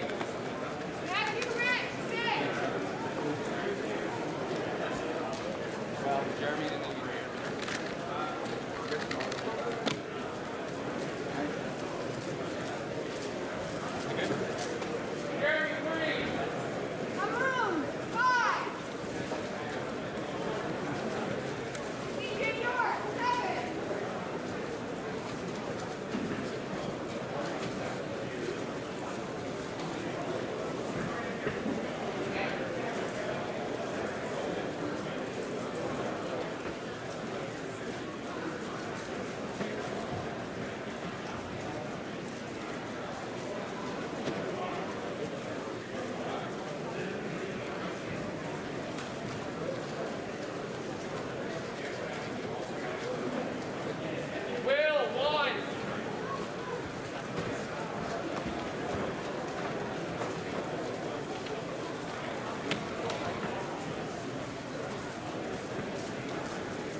Welcome back, everybody. We are here at the North American Championships in Toronto, Canada, and FMC Fewest Moves Challenge has just finished up.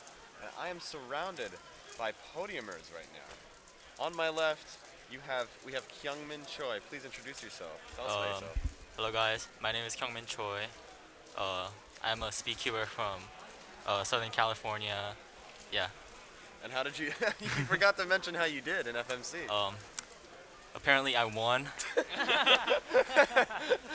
Bro, you gotta be a little more excited. Yeah, I did pretty good. I got a 22.33 mean. Which Korean is NR. Korean NR. Yeah. Probably Second in Asia. fifth in the world. That's pretty good. Pretty good. Yeah. pretty good. Top 5 in the world. Pretty good. Yeah, no big slouch. No big slouch. I just won a major with a top 5 result. I'm satisfied. No biggie. That's how you feel. You feel satisfied. Yeah. The next groups of 2x2. That's 2x2 group 7 blue, 2x2 group 7 red.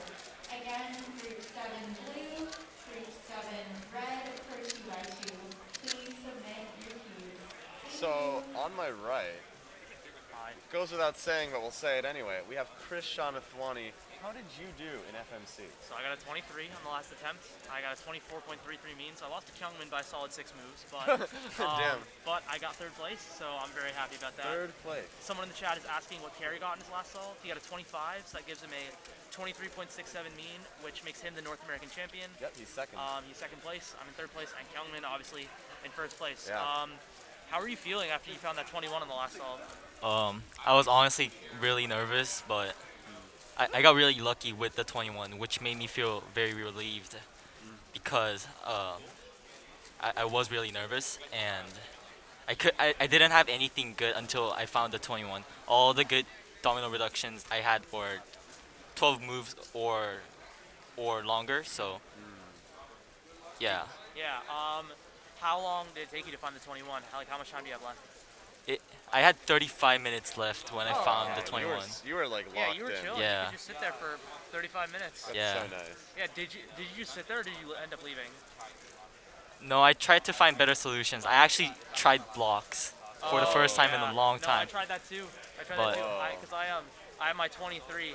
I found it in 12 minutes, and I just started trying to do random like EO and block stuff, and I ended up finding like 15 to 2C, and I mean, like that is a potential to get something really stupid. It did not, but yeah, that was a bad scramble though. Not great, and Yeah. you got your best on the last, which is incredible. Yeah. Both of you popped off. How does it feel to be 2nd in Asia too? I mean, I didn't expect to do this good on the last solve, so it's kind of surprising. I don't know what what 3rd in Asia is, but it feels pretty good. Is it Chongwen? Probably No, 23 it's point. first Shin. It's first Shin. Oh yeah, Yeah, 22.67. 22.6, then it's you, and then Yeah. it's EUA on the top. Yeah. That's crazy. But yeah, I mean, you've been putting up some serious results in like the Facebook Weekly competition and stuff. Can you talk about your preparation leading up to this? I actually took a break on FMC for a year, starting from last summer to until like March. So I tried to get back to it during April, and it took me a while to get back on track, but I did practice a lot. I tried to do daily attempts and weekly Facebook competitions, and that's honestly all I did. Just a lot of practice, daily FMC. Yeah. Also, you're very good at Megaminx. How have you been doing leading in this competition so far? I mean, my Megaminx results are not that great, honestly. I'm trying to go for a sub 35 average, but I get really nervous when I get up on stage, especially when I'm competing on my main events. So yeah, it really sucks. But I'm trying to do well in finals, maybe make podium. Yeah. Henry 3. You won great for some medal Thank you. This is. Oh yeah. Oh, nice. I got a mid 8, but I had 2 low counting 7s and a counting 10, so that kind of sucked. Yeah. Because I mistraced CSB on the last song, so that sucked. But I got an 8. I do not get 8s very often. I'll actually be a liar. A 0.04. All right. That's enough. Let's get off our high horse. Dismount. Yeah. And finally, do you like any other big goals for the rest of this comp, or are you pretty satisfied with the win in FMC? I'm also trying to go for 2x2 NR, which is 1.55. Right. Okay. I think it's doable with a good set of scrambles, Yeah, but for sure. yeah, that's my other goal besides Mega Minx. Yeah, we'll hopefully see you on stream when you do that. And yeah, thank you so much for talking to us. Yep. Congratulations again on FMC, and talk to you soon. Yeah. Thank you. Thank you, Kim.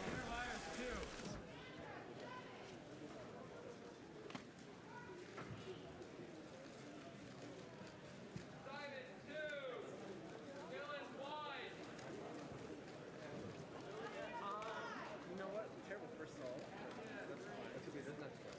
Yeah, yeah. Because the next four would be amazing, right? Exactly. Yeah, yeah, yeah. I'm ready.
Simon won. Thank you. All right, and we're back. We're here watching some 2x2. I believe Will Callan's competing right now over on the blue stage. I see Simon Callum over on the red stage. Yeah. Yeah, hopefully we can see Will get some good times. I know he got a 1-6 on one of his solves. I have no idea what he got on the other ones. Those remain up to fate. Simon Kellum, very fast pyramid solver right on screen. Currently has the NAR average. Oh no. Not a pyramid. Just slower than the pyramid solve for him. He does not think that solve went very well. He knows his potential was much higher for that solve. There's a big pause there too. Oh, and Which in over on the 2x2. blue stage, we got Daniel Goodman. We've got cubing veteran Daniel Kyeongmin. I almost said Kyeongmin. Daniel Goodman. DG Cubes. Will Callan. Who will win? Arguably the second best 2x2 solver in the world right now, Will Callan. Brennan Lynn's up there. Brendan Lynn is really good. Come on, DG. Don't pause. DG with the soon. DG with the soon into the T. Wow. Just. What did Adam in the crowd? Yeah, that's Adam. Adam Renata's there. That's funny. Alright, Will doing his classic 2x2 inspection where he goes. Oh yeah, the classic hot food inspection. Hot potato. Hot potato, yeah. Oh, lockups, yeah. That is not. Hey. That's true. That's true. Oh, we have esteemed competitor AJ Camel on screen. Oh, goody. Let's see what he can do. AJ Camel. With a 209 official average. I know that off the nose. He's a good buddy of ours, a good pal of ours, and we'll see if his turning suffices. It does not suffice. AJ probably had an average TPS of 0.2 there. We have a hashtag cuber here. Yes. A wild one. AJ frantically searched for a 2x2 before around. AJ He found one. AJ was in a hurry. He was. Oh, these 2x2 scrambles do not look very fun. With a 2-5, oh, I almost brought my 2x2 on the ground. Oh no, that would not fare well for our 2x2 2B champion. Oh, I'm very glad AJ found a 2x2 to use. However, I was a bit worried for him. It doesn't seem like he found a good 2x2 Yeah. though. He was scrambling for sure. Those shades look like OG MGC, maybe a Oh Wayfo. Simon. Oh Simon Kellum. Why don't you just solve the cube? My cousin's Hi running Sebastian, how around. you doing? Hi Sebastian. Will Callan Will. on the left. Scramble cube on the side. Interesting Hi, technique. Renato. Renato loves you, Daniel. Oh hi Renato. I love Renato too. Dylan won! Here we go, Will. What does he see and what will he do? 3, 2! Okay. 1-5. Solid. Ready? It's Will Callan. Yeah, he's done this before. We've come to expect this from him. This is no first time for him, but yeah, like he won Nats 2019. He did after not making the finals the previous like 3 years. Yep. Or 2 years, I think. Yeah. Yeah, that was traumatic. I bet. But, like, It must be nice getting that final. when you're arguably the best player, you know. Yeah, it's frustrating. Yeah. But seeing all that Bro, Ava is just saying I'm ready instantly. She's like I'm ready. Whoa, AJ, that is stupendously fast.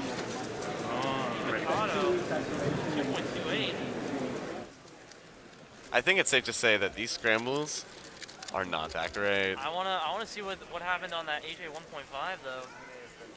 Oh, true. AJ probably found some cosmic optimal solution. I mean, AJ's pretty. Been the last scramble.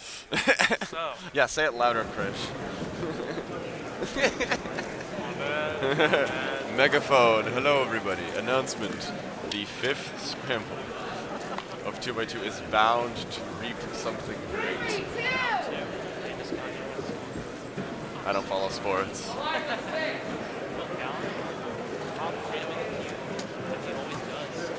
Oh, it's simmering down. Oh, lots of thumb movement on that one. Let's see if he takes his cube. Oh, yeah.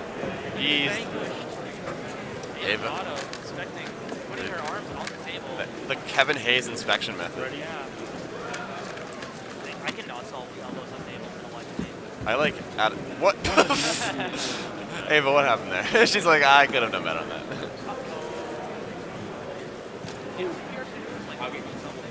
I don't know. It's a good question. Point A, maybe? Ask Siri. Hey, Siri. Hey, Ben. What? Yes? Dylan Miller with a 2.94. Although not known for his 2x2 prowess, is capable of bursts of speed.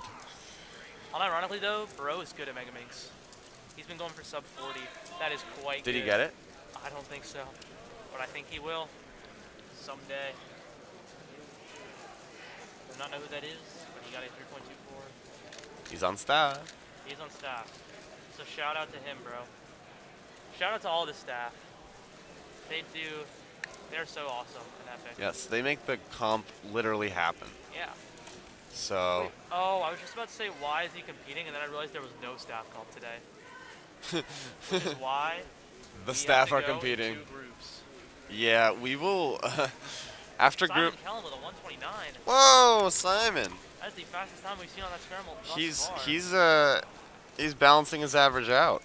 He is. Got some. He's bookending it. Oh, Dylan Miller about to partake. Dylan Miller. He may very well get the scramble that Simon Kellum received a 1.29 on.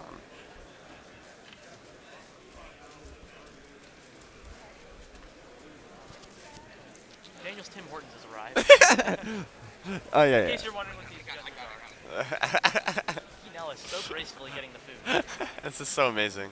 Thank you so Tim much. Hortons is here. I feel like a superstar.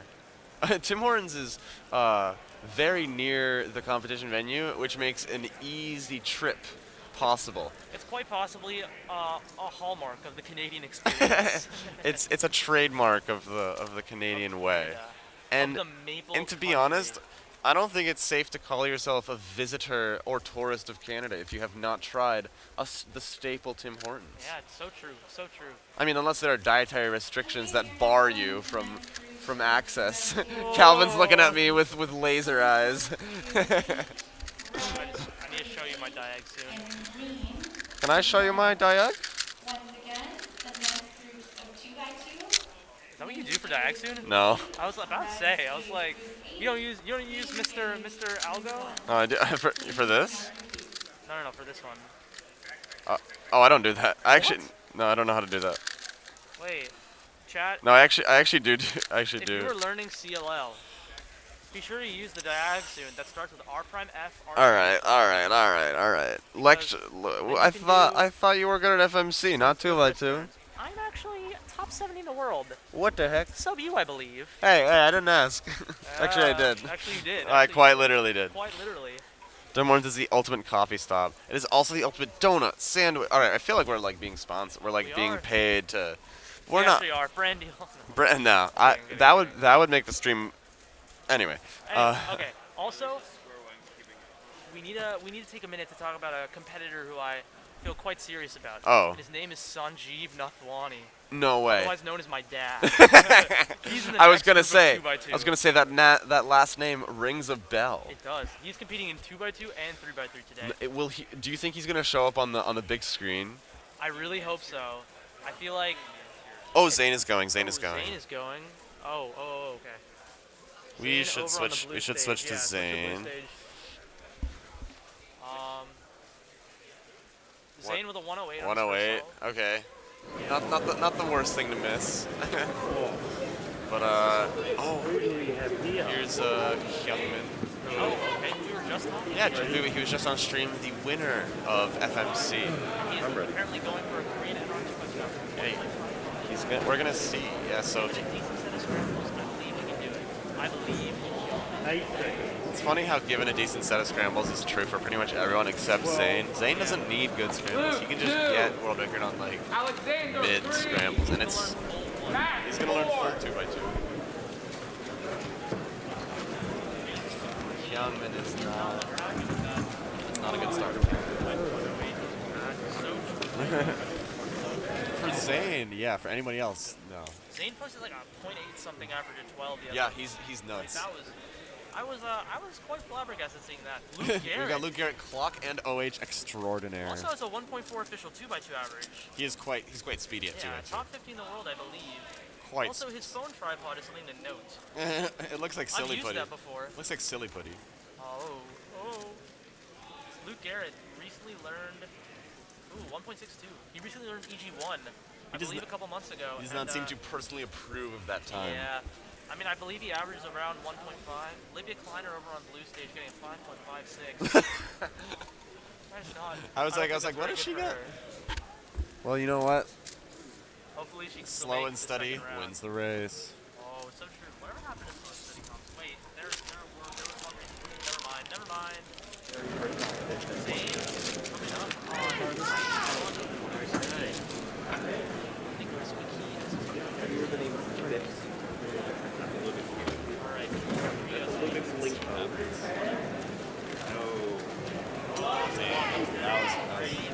not good for him. He's not behind. Carter is with a magnifying glass inspecting the cube.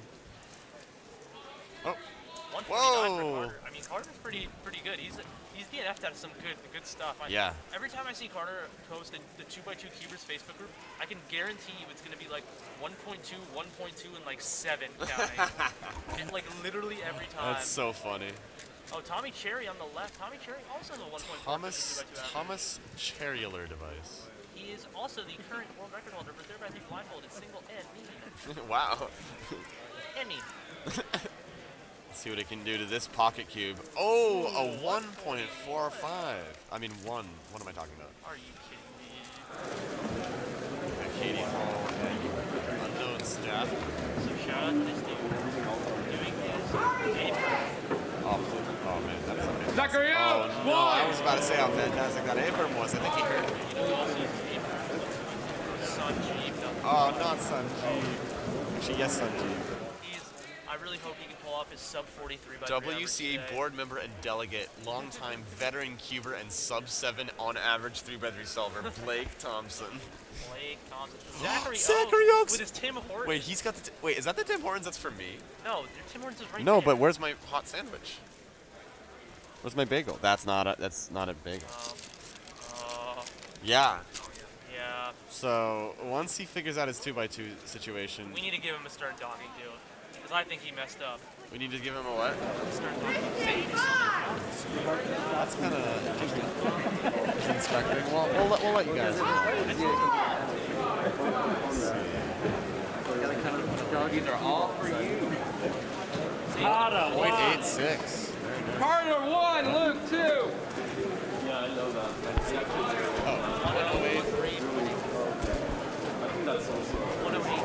Carter 1, Luke 2. Carter 1, Luke Garrett 2. So what happens? We gotta get some That would be a plus 2. That would be a plus 2 even if it's stuck and it's unintentional.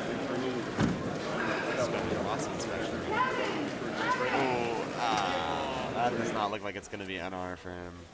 Accounting 2-0. Counting 2-0, you know, we could get like some. I mean, hey, my PR average is with accounting 2-1. So. Oh, really? Yeah, I have 1-3, 1-3, 2-1. Jeez. It's so silly. Oh, Oh, whoa, that's a lot of turns in that solo, but he did it fast. I'm so proud of him. Blake 4. It was a big journey. He's solving journey.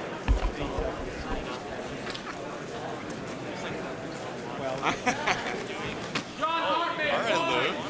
You watched Maroon Bahana. I'm gonna go 101 down. Last layer. It was an F6 FRMT for. He did not know full CLL and got a sub 2 average. Jesus Christ. Okay, Zane coming up on stage. I know that look. So basically what Zane's doing here is, I know exactly what he's doing. For anyone who isn't aware, when you're walking up to the team like that with your head down, you are nervous. That means you don't want to look at anybody, you don't want to see any scrambles, you don't want to see anything you don't want to. You just need to focus. Right now, Zane is focused. Alright. World record is not possible. Yeah, world record is not possible. I still think they're 1.0 average. Definitely like won the round by gigantic margin. But yeah. Here we have Kian home. Putting Zane to shame. Quite possibly quadrupling his time. Zachary Oaks on the right with the Tim Hortons bag. Oh. Zachary all dripped out. Oh, okay. 1.8. He's getting 1.8. Zachary Oaks with, I believe, 138. Yeah, no, That's very fast.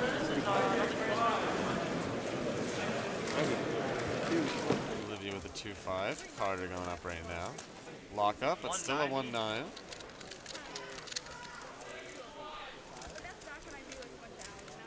Alright. Coming up next. Olivia Kleiner just exiting the blue stage in a huff, I believe. In a huff? In a huff. That's funny. There's a whole crowd watching Zane right now. Little do they know. Actually, I don't know what they don't know. Zane is Oh, okay. head still down. Walker Welch 3. I'm ready. Tommy Cherry 1. Record average is gone, I believe. But he can definitely still get track. I think that's what right now.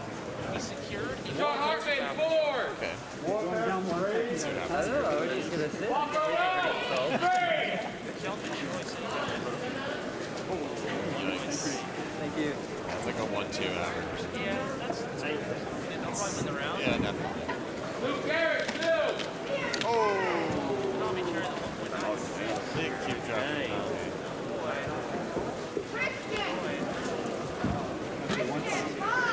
Yes. Garrett on the right. Ari 6. I don't know if he has anything else. Hope he's done one of those. You know what? One can only hope. Luke is hoping for a downright zestful sperm. Right, the zesty gun. Kyeongmin Choi getting a 3.63. Luke is laying eyes on this set of pieces. This set of 8. Stop shaking your head, man. You're doing it. You might put him in the round. Well, a lot of people haven't done it. Namely me and Krish. Yes, we are going to make some noise. Yes, we will show our fist pumping up to 4.77. She's very pleased. That is quite the speedy zone for her, or the contrary. Or she is exuberating sarcastic. I tried to go somewhere where I've never gone before. Speaking of which, I think Blake is going to get a PR. Maybe. Oh, he locked in the sub-free signal. Anti-seal goes hard. I was on track for a 0. Luke Garrett scored. Currently inspecting. Getting a 2.06. He is not too pleased with that. I am so sorry. I think he accepted your apology. Might be better. I might cry.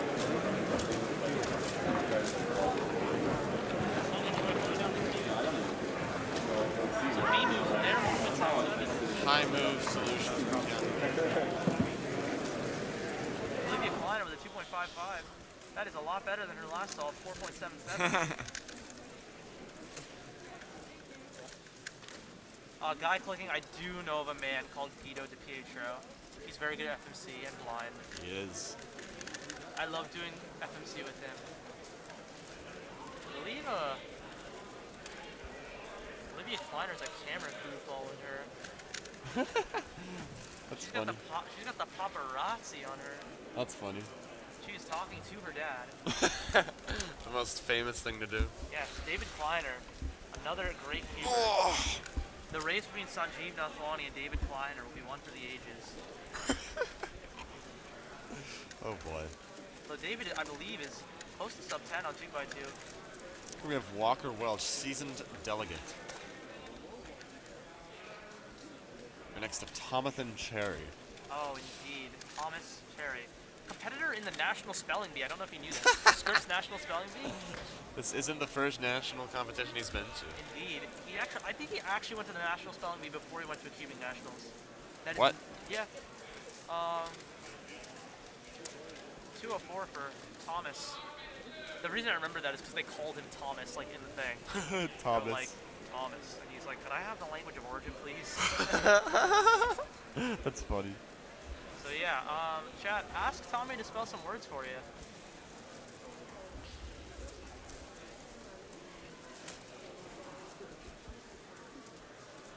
Alright, Sean Hartman on the right. He was the 4th seed in World Championship 2x2 finals last year, or last funny. time there was a Worlds. So, he's definitely capable of putting up some serious times. I believe he did PR average in that round, but nonetheless, it's impressive. The glasses adjustment is appropriate. I feel so lucky every day that I don't have glasses. Yeah, glasses. Shout out to those who wear glasses. Glasses with a mask on, I just cannot navigate that way. Yeah, my Somehow dad- Samir's doing it, I'm looking at him right now. My dad, when he was practicing for this comp, started practicing with a mask because he wanted to practice with foggy glasses. Though someone told him to put in contacts, I don't think he actually thought about that.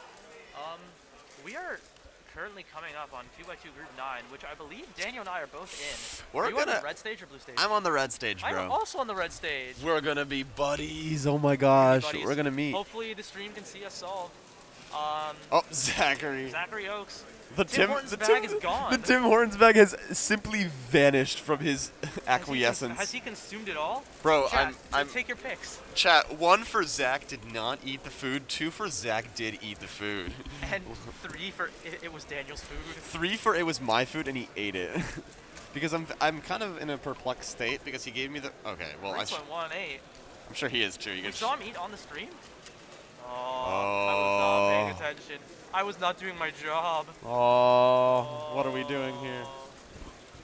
He has not responded to my personal message telling him, "Did you get the hot sandwich that I bought?" I mean, not that I bought. I will buy it. you will hit him with a Venmo. I'll hit him with a a fat Venny. A venular device. But yeah, very shortly we should be called up for our spotlight event, basically. I can't even watch my dad do 2x2. He's in green too. No. So I'm trying to get people to like make a crowd. Because like in Pittsburgh, the 2-day one, like after the pandemic, my dad had a whole crowd watching him do 3x3 and 2x2. That's I got everyone to pull up. That's so funny. He got more people to watch. I got more people to watch him than watching me. Tommy Cherry. That not solved. Lots of moves, but with the stylish stop, coined by Ro Hessler. Pretty sure. Some old cats could probably correct me on that. Yes. Oh. You guys are gonna interview him. We have to compete. Okay, we'll swap you guys out. Mitch is like, go interview this person, and we're like, we have to compete. And he's like, he just looks off and he's like, I'll fix it. This is what happens when there's no staff cross. All right. Yeah. You guys can close out. Yeah. All right. All right, guys. We're gonna go compete in 2x2. Wish us luck. And especially wish my dad luck. Sanjeev He's Nathan. on green too. He will not be on stream. But we will see you guys soon. Bye Peace. bye.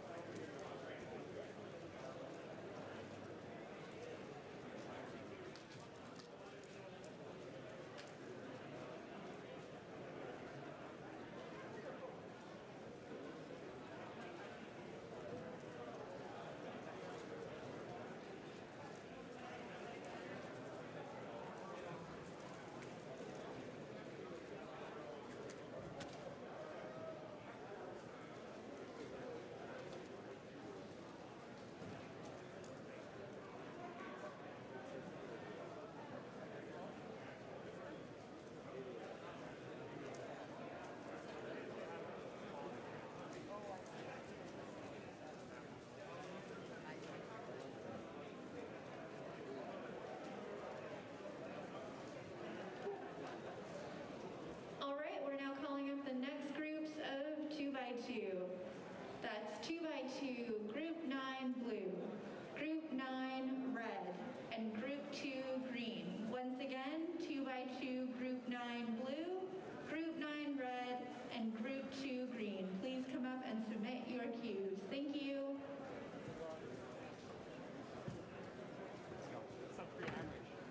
Nice. Let's go see our clues.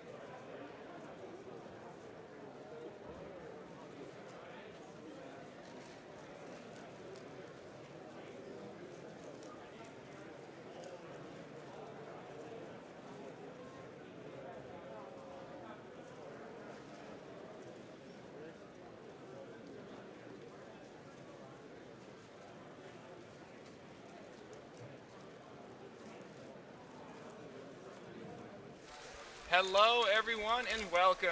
I'm Keaton Ellis, one of your casters for today. I'm joined today by none other than Kian Mansour of Canada. Kian is, as you guys may well know, a former world record holder for one-handed, and I think I should give the rest of it to him to introduce himself. All right, thank you for the introduction, Keaton. It's great to be here. My name is Kian Mansour. As you mentioned, I'm a cuber from Canada. I grew up in Ottawa. I'm here in Toronto competing at the North American Championships, and I'm very excited to be here. Excited to compete after a couple years off and get back in the game, do some one-handed, some 3x3, see some old friends. Just really happy to be here. Yeah, and we're also happy to have you on stream.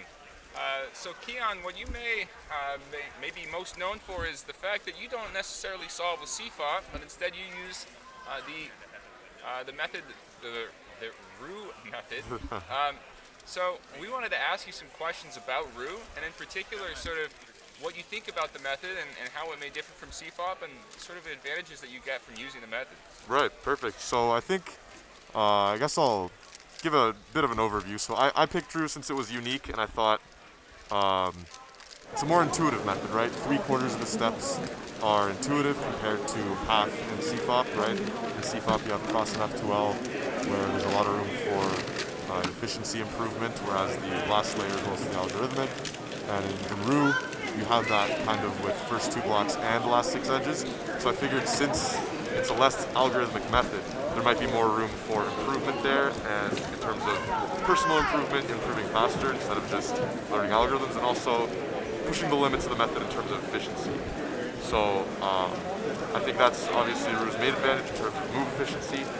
There's a lot of room for optimizing move counts and inspection, learning different tricks for your second block and last 6 edges. Whereas with CFOP, a lot of solvers kind of go the standard route of cross first 2 blocks and then OLL, PLL. So, yeah. So how many moves does it take on average to do a Ru solve compared to a CFOP solve? Do you know? So at the highest level, I'd say there's about a 5 to 10 move difference. So with CFOP, I'd say some of the best solvers can get their average move counts around 55 for two-handed solving, whereas for Ru, a pretty skilled solver can get in the 45 to 47 range. However, even though there's, you know, a decent move count difference, the disadvantages of Ru, of course, are that some would argue that ergonomically it's harder to turn as fast as with CFOP, and it requires a bit more brain power since you do have that extra intuition in the solve. You do have to be a bit more aware. There's a couple more decisions to make every solve, so there's a bit more margin for error, but when it works pretty well. So one thing I noticed as well, I've been practicing actually a lot of one-handed solving, which I think is one of the biggest strengths in there.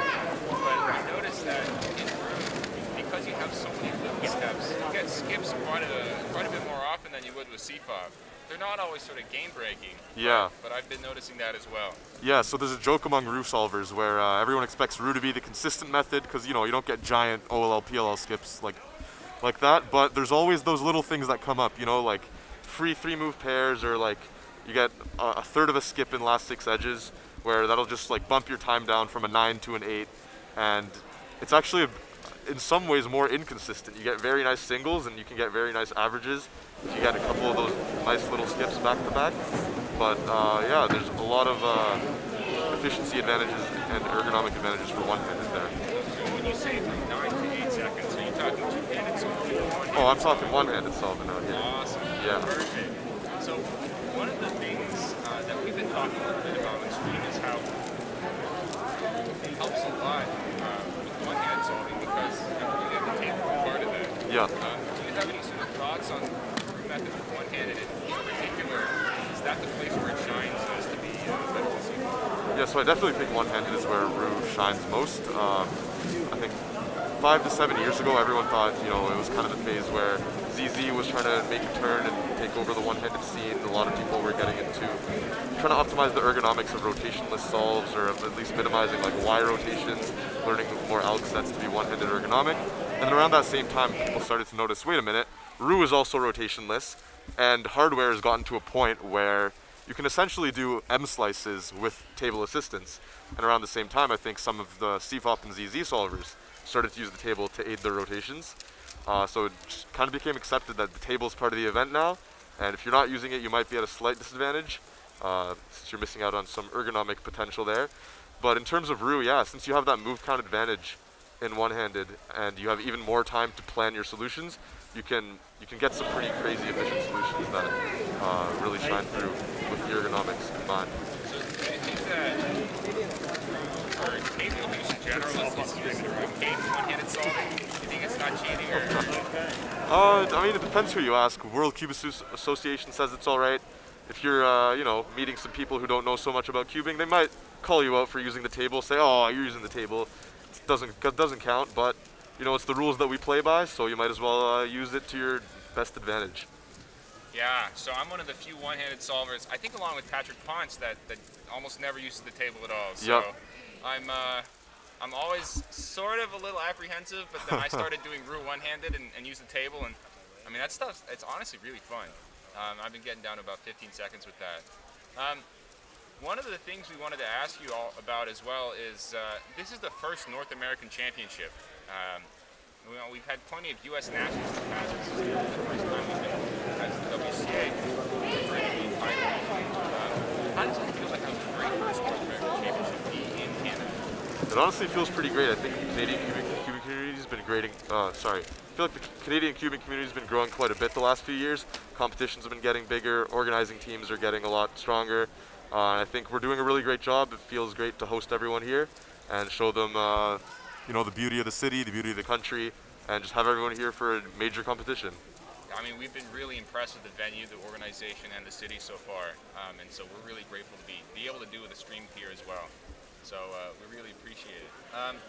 I wanted to ask you about your goals for this competition, and while I'm asking you this, chat, if you guys have any questions for Kian, please feel free to ask them down in chat. So we'll get to chat questions in just a second after I ask these. But Kian, we had some questions for you regarding predictions for this competition, and in particular, how well you think you'll do in both 3x3 and one-handed solving. All right, so in terms of my expectations, I'd say my goals are to podium one-handed and make it to 3x3 finals. I think I haven't had that much practice over the past few years, but in the past few months I've been trying to prepare for this competition. I think I have a pretty decent chance at podium in one-handed if I can pull together a decent average, and I'd be very happy to make 3x3 finals as well, since the competitive scene is quite intense these days. In terms of my predictions, I'm only going to stick to 3x3 and one-handed predictions since those are the areas I know and the solvers I know.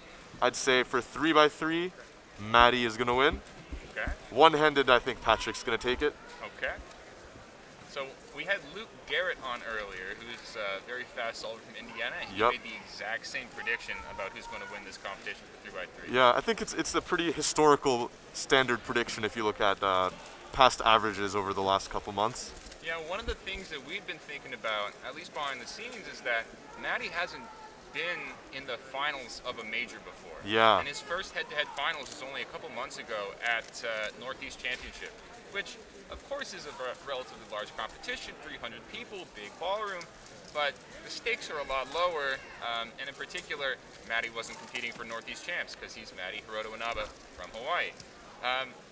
So the other big choice that we've been thinking about is Patrick Ponce. How well do you think Patrick's going to do relative to Maddie, and is it going to be sort of close, or do you think it's do you think Maddie's got a solid So we actually had a pretty decent discussion about this last night, myself, Patrick, Bill, and Kevin Hayes over dinner, and we were talking about how, especially with an event like 3x3, it's that competitive, everyone's pushing the limits there, solves are so short, nerves can have such a big impact in the short event style, that any type of prediction you make, I don't think it's easy to say anyone has greater than like a 30 or 40% chance of winning.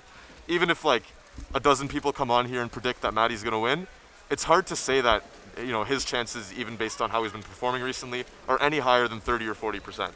So the rest of the field is, going to be split between probabilities of everyone else doing well. Right. So, one competitor can do well, one competitor can do not so well. Event like 3x3, it's so close that one solve can really change everything. Yeah, I like that. And to try and get around this a little bit, I think we can ask you as well about who you think is going to podium. So I feel like maybe the podium order will be a little different. Yeah. But it's an easier sort of higher probability event to get on the podium. Who do you think is going to sort of be in that top three in addition to Maddie? So I'd say it's going to be Maddie, Patrick, and then a Canadian, an unnamed Canadian. So that could be Bill, that could be Brennan, Ryan. You didn't mention yourself. Oh yeah, I'm just hoping to make finals. So speaking of Canadian 3x3 solvers, we've been noticing that they're getting pretty fast. Like Kyle Santucci's up there. Oh yeah. Ryan Wu, and then Brennan Lin just got the first sub-6 average recently. Yeah. What do you think about this newer generation of solvers, and what do you think their ceiling is? I feel like it's great to see. I think back when me and Bill were doing 3x3 and swapping back and forth national records, I think 2017-18. At that point, we were, trying to think, are we ever going to get sub-6? Is Canada ever going to get sub-6? And, after we fell off, getting old, going to university, it's great to see that the next generation is in to take it for a spin and see where they can push it. Gotcha. Well, usually the last question that I'll ask is who you think is going to be North American champion, but I think we already went through that one. We can take a look at the chat right here. We got one question here about the difference between your 3x3 and one-handed averages. Yeah, so that would really depend on the day. Some days, when I'm having a good day, I average like high 6 on 3x3, high 9 on one-handed these days. If I'm having a bad day, it'll be like mid 8 on 3x3, mid 10 on one-handed. Officially, we'll have to see. I got a high 11 average yesterday with accounting 12 and 13 and 9. we'll see how I do in 3x3 today. Yeah, It's exciting stuff. We're wishing you the best luck on those.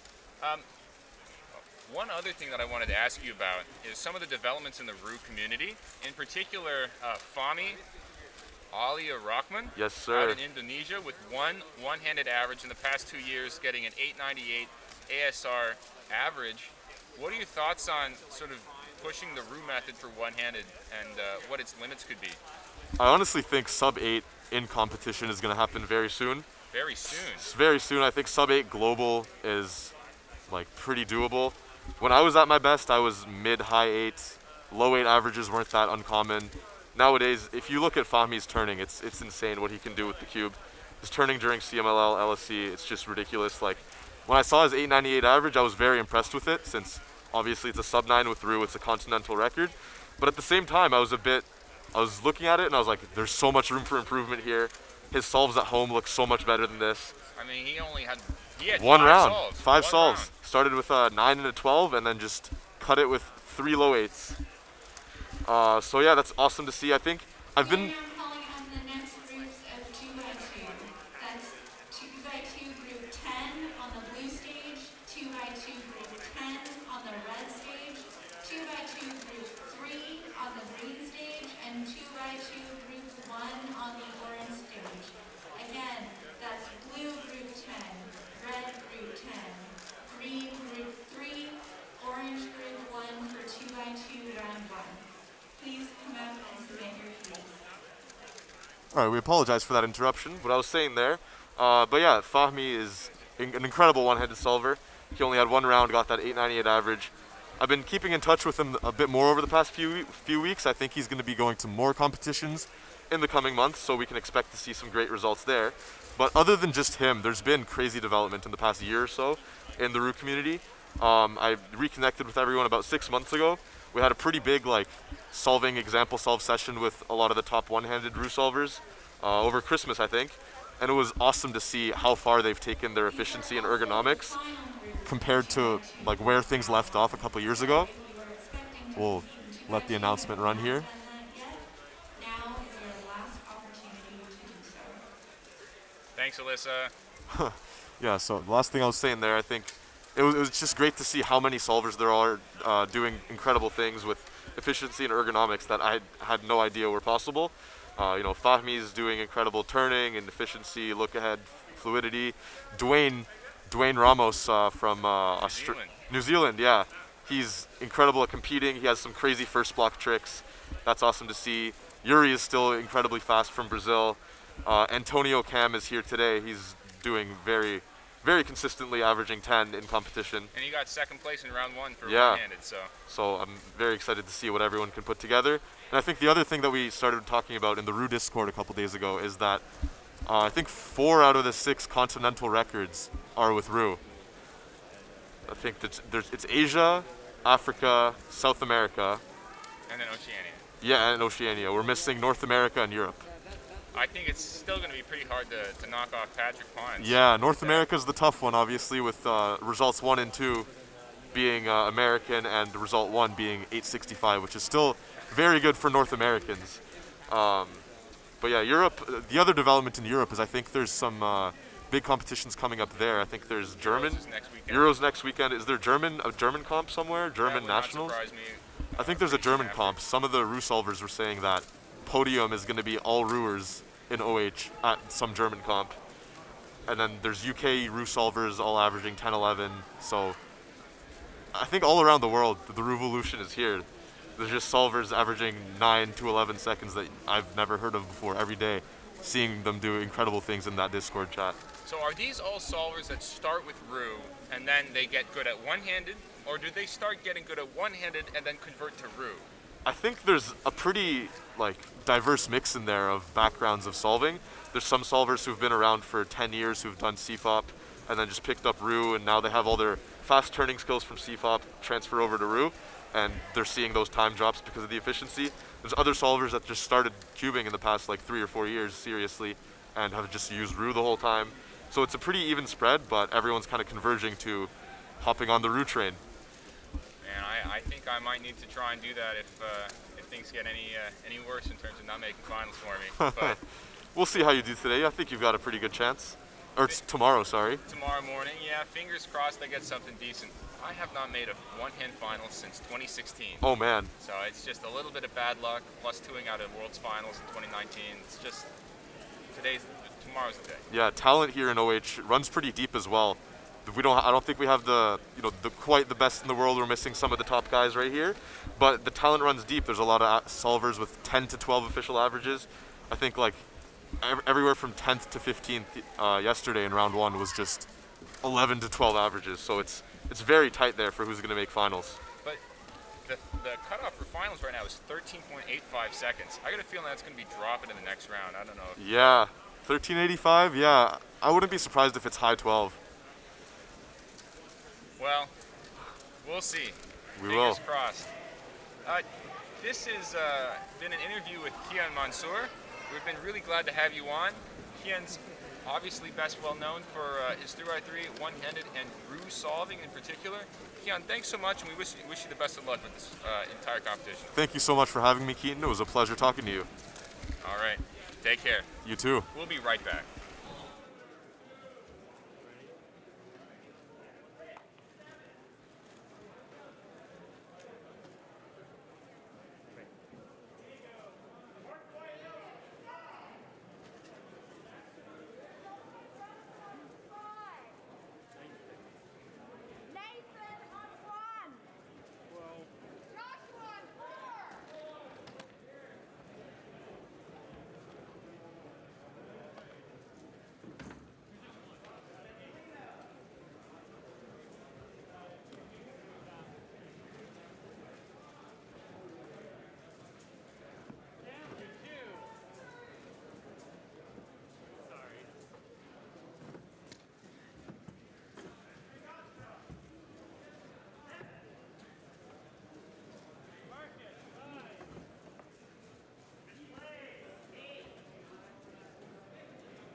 Alrighty, everybody, we are back. Keaton's back. I'm here. And we are on the last group of 2x2. Yes, we're finishing things up for 2x2. It's been a pretty long morning with 2x2, but there have been quite a few interesting results. You guys were here in Daniel Karnock and John Aswani earlier talking about Zane's results. When you're disappointed by a 1.2 2x2 average, that means you're pretty fast. But right now we're finishing things up. We just saw Stanley Chappell with the 164. I believe that's Ryan Wu. I think so, with the 198. Samir on the left. I don't know if he does 2x2. But he's on the main stage. Huh.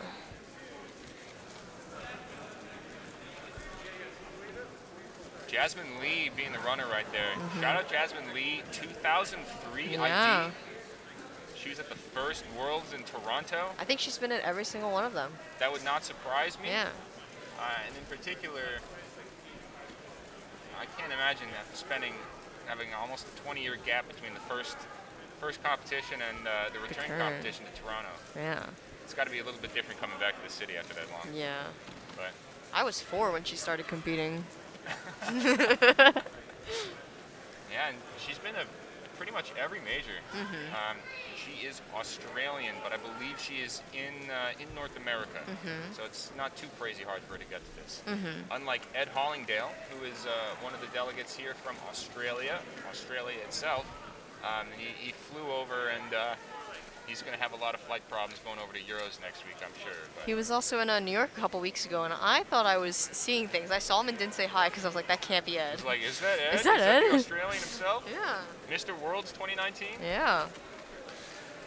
Let's see. Penguin GD says you two were on day 1, right? I believe so. We've been on quite a few times.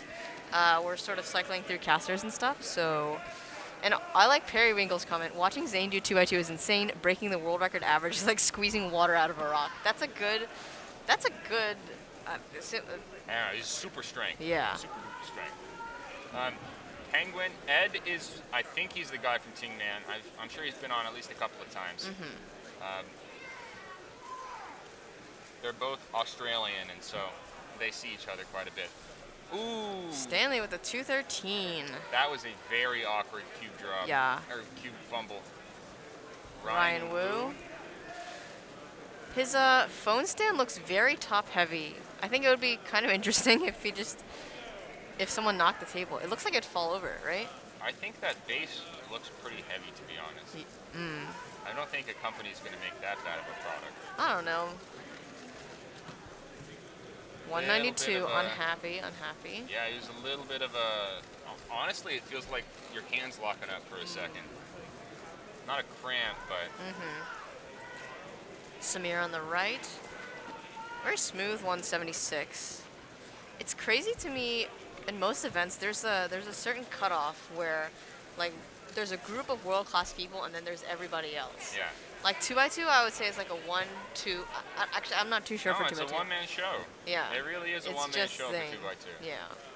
And I mean, Will Callan's pretty high up there. Shout out Will Callan. He's probably gone already. Yeah, Will Callan went earlier. Yeah. I haven't checked 2x2 results. I've been talking with my good friend Kian. The double Toronto t-shirts. Yes, that is not JL Painter in the YouTube chat. That is Kerry Creech on the left from the southeast. Big clock guy, and I believe he was pretty close to podium for FMC if he didn't. He had a 24 and 22 going in the last solve, so I'm hoping he did well. When it's 3x3, I believe it is after lunch, so the rest of this morning is going to be 2x2, and then what time is lunch? Lunch is immediately after this last event. Amazing. This last group of 2x2. Amazing. By the way, we see Stanley Chappell down in the bottom left. Stanley, as mentioned in the Twitch chat, is top 5 in the world for Super Mario Bros. Solving. He's a fairly... Oh, I did not know that. Speed running. He's incredibly fast at Super Mario Bros. And has like a 455, I believe. And the decimal is what separates him and the world record. Wow. It's pretty insane. So we're going to take a look at 2x2 results right here, just overall. The cutoff is top 64. Not all results are in yet, of course, so these are not final. But down near the cutoff right now is about a 367 average, but of course we have plenty of fast people that have not been entered yet. So take these results with a grain of salt. Shout out Liam Chen, 65th place right now. Everyone looks like Liam Chen apparently to me, so that's my issue that I have. Especially when you cover half their face and give them the same haircut. Yeah, I've noticed a lot of guys are doing the growing out the hair thing. Let's see, 100th cutoff currently is 423. Hi, Liam Chen. Zane is insanely fast. Watching him do 2x2 is incredible. Watching anybody world class do anything, honestly, is incredible. What's SMB speedrunning? Super Mario Bros. Super Mario Bros. What are they speedrunning? Isn't it a... They try to beat the game as fast as they possibly can. Is that 4 minutes and 52 seconds? That's 4 minutes. Oh, damn. So the way you beat that game Is you memorize every single thing you have to do. Of course, everything. Which is why Stanley's good at it. Samir with the 152. And it's incredibly execution based. Yeah. So things are pretty tough. Shout out Ed Hollingdale, the judge on the right. Yes. What is summoning salt? Is that making a pickle? Summoning Salt is a guy that highlights the history of speedrunning records. I see. And there's a very specific royalty-free music that he uses. All right, so now let's check into more updated 2x2 results. I don't know if these are completely done, but to no one's surprise, we have Zane in first with a 122 average. Do you know Brendan Lynn? I know of Brendan Lynn. Okay. Yes. Brendan Lynn with a 158. Luke Garrett, who's on earlier, with a 170. Max Shao, Carter Kukala, Joaquin Urenes Hernandez, Will Callan, Kyeongmin Choi, Tommy Cherry, and Michael Nielsen. Shout out Michael Nielsen, rounding out the top 10 right now. Obviously, there's still a decent number of results that are being input, but this is a pretty good list right now of who's going to be making it, and you should be looking for these names in the finals. And also, one interesting thing about 2x2 is that the time seems so close together, but if you look at it as a percentage of the time, like 120 versus 130 is like a 25% difference. So that's from 120 to 150, right? And it's only 0.3 seconds. Exactly. It's just But it's a 25% difference, so it's crazy. Shout out the Swest in Twitch chat. Shout out the Swest. It looks like we are going to be wrapping up 2x2 here today, which means we are wrapping up our morning and heading to lunch. We are glad that you guys enjoyed the first round of 2x2. Coming back from lunch. There we go.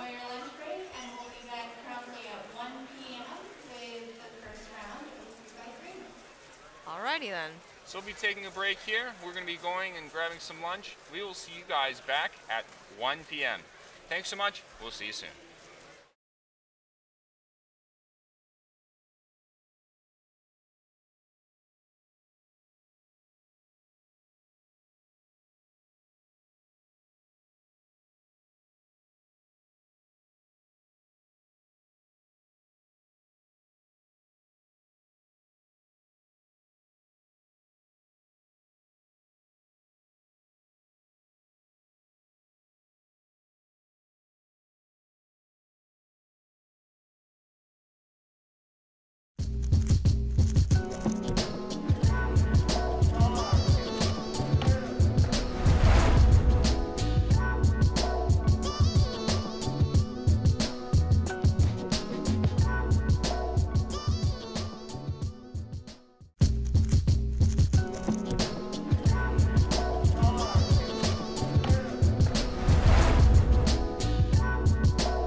I'm doing great. I'm nervous but excited for NAC, and I'm especially looking forward to seeing familiar faces and meeting new ones.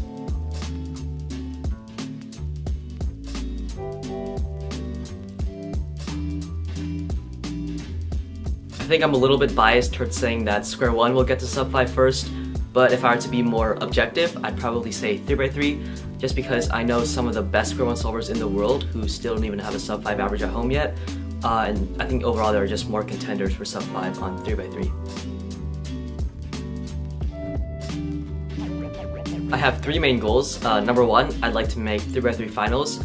I know that I'm capable of it, but it's all going to come down to my mental game on the day. Number 2, I'd really like to make the podium for Square One. And finally, I'd like to get a PR single in Square One because I think it's pretty funny that I have a 502 average but still only a 476 singles, so yeah.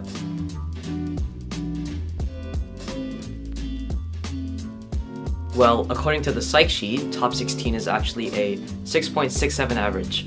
But because psych sheets go off of PRs and also the fact that nerves are going to be a very prevalent thing for people in the semifinals, I'd have to guess maybe around 7.3 being the cutoff for finals.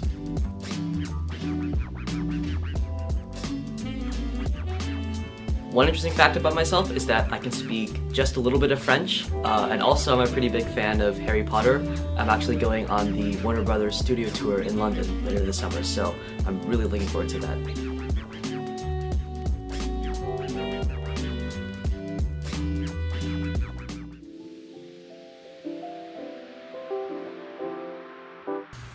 Summer has been great. I went to Boston for the Northeastern Championships, and I went to Japan to just see my grandmother, and we also had a cubing meet. And I've also been golfing a lot, and I just started painting as well.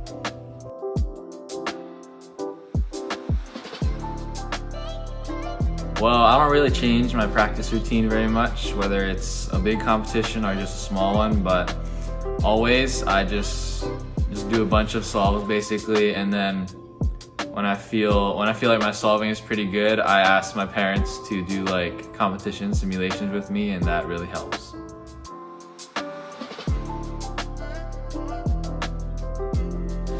My goals for this comp are just to try my best in every event and hopefully win 3x3, but mainly I'm just going to use this competition. It has a lot of rounds, so I'm just going to use it as an opportunity to test some mental tricks that I've been using that I think will help me handle pressure better.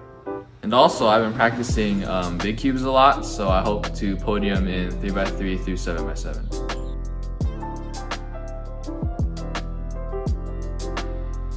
Well, as with every comp, I'm just excited to meet new people and also see my old friends. But mainly I'm excited to just compete in this big event and see where I place.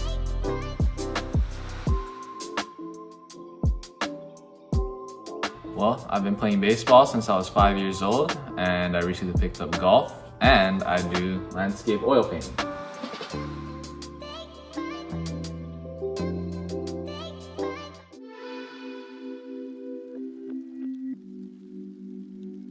Hey there, I'm doing alright. My preparation for NAC is going pretty well, and I'm really excited to meet people there. I can't believe it's less than a week away now.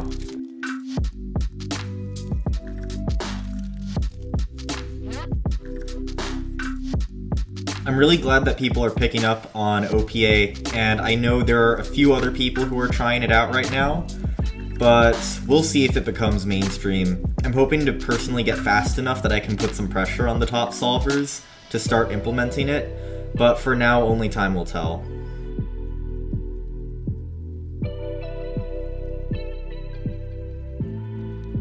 Yeah, so I'm competing in all 17 events, which is what I always do at championships, but the ones that I'm focused on specifically right now, 4-blind and 5-blind, because I have a very high chance to win those, multi-blind because it's a pretty open podium and I want to try and get onto that, 4x4 because I think I can beat my PR average and I want to show off OPA some more, and square 1 because I've recently learned full PBL and I want to get some more practice using it in comp.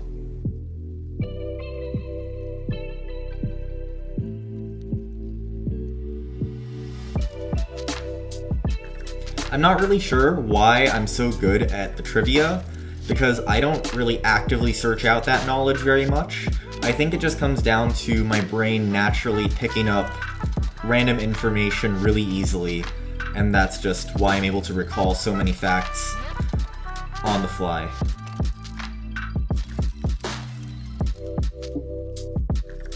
I'm sure a lot of people in the cubing community already know this, but I am a high-level Mario speedrunner. I'm currently 4th place in the original Super Mario Bros.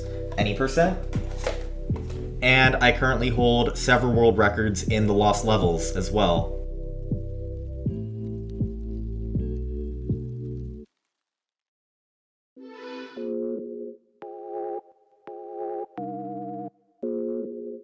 Alright, hello. I've been doing pretty well. Been spending so much time practicing for North American Champs, and I've been talking to a lot of my friends who are also going. Just super hyped to see everybody, and competing is also something I'm really looking forward to.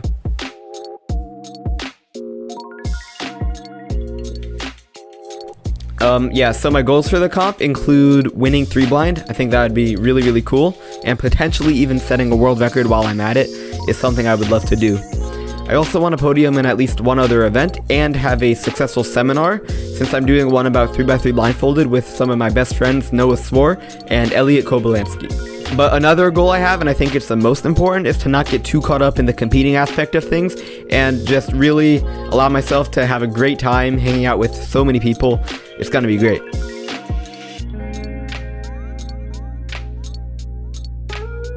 Yeah, so when I do high pressure events like blind, I kind of just try to tell myself to focus on the memorization, and sometimes the nerves are kind of out of my control, but I think just having a lot of practice really helps.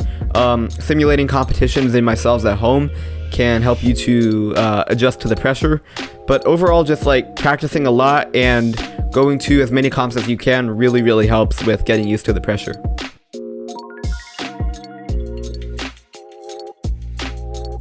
Yeah, so as an all-rounder, I think it's really important to do just a few events at a time and make sure that you're enjoying whatever events you're doing, and spend a lot of time on those events. Make sure to really go all in and learn whatever you can about an event. But when you're learning stuff, make sure you actually put it into practice by doing a bunch of solves, because otherwise you're just going to forget things and it's not really going to be worth your time.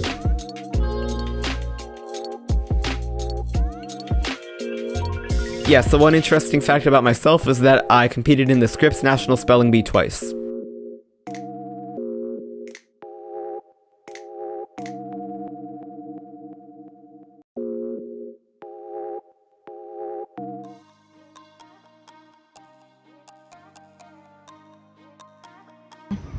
I think that there are several people who could get sub 1 average right now. Even though it's only slightly scrum dependent, I think that as the WR gets lower, it will require better scrums to beat it. I would expect at least a 0.7 average to be possible, but I'm not sure how much lower than that I would get.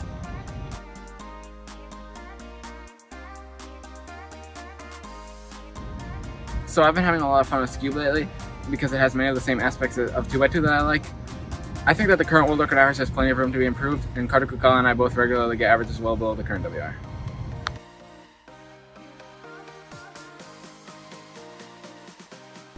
So I'm really looking forward to attending such a big comp again after COVID. I don't usually like setting particular goals because I feel like that can sometimes add to my nerves, but I'm really looking forward to hanging out with cubers from all over the region.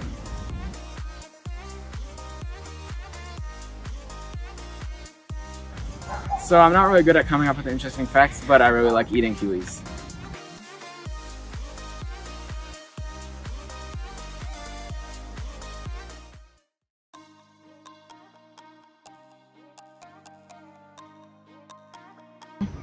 I think that there are several people who could get sub 1 average right now. Even though it's only slightly scrum dependent, I think that as the WR gets lower, it will require better scrums to beat it. I would expect at least a 0.7 average to be possible, but I'm not sure how much lower than that I would get.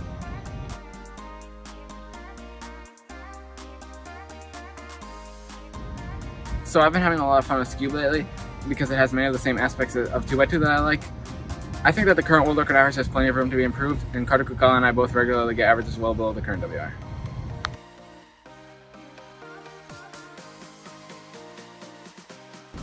So I'm really looking forward to attending such a big comp again after COVID. I don't usually like setting particular goals because I feel like that can sometimes add to my nerves, but I'm really looking forward to hanging out with cubers from all over the region.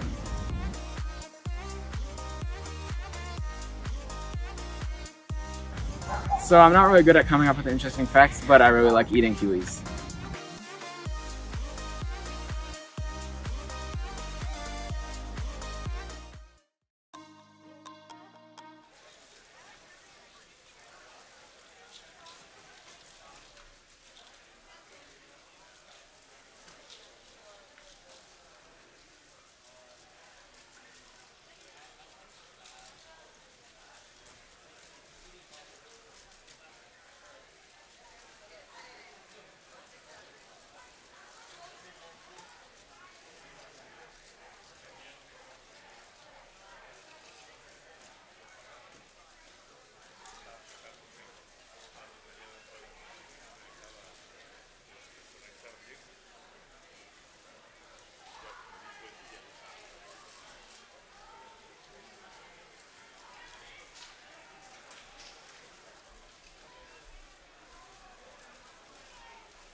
Rubik's WCA North American Championship 2022.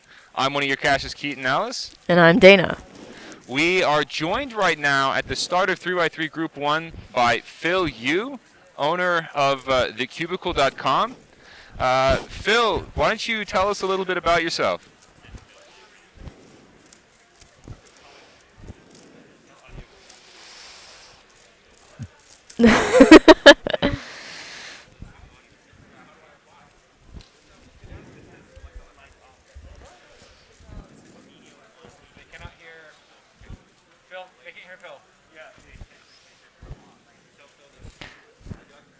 One sec, we may have a technical difficulty. Chat says they can't hear Phil. Can't hear Phil. Oh, boo. Okay. Okay. Good thing we have. So, it sounds like we are able to hear Phil, but the stream is not able to. That's a big no. So, we are working on trying to get Phil connected to you guys at home. In the meantime, we're going to be doing a quick giveaway down in chat. So And I if you believe guys are active in 3x3 is chat- also open for cubing at home now. Yes. So, We'll exclamation take a mark break compete. Just right for a sec. We'll be back shortly. Okay, Phil, I'm not sure what the issue is.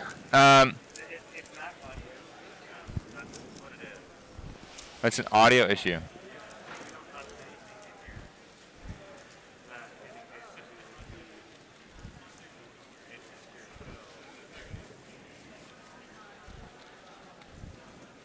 Okay, then I don't know.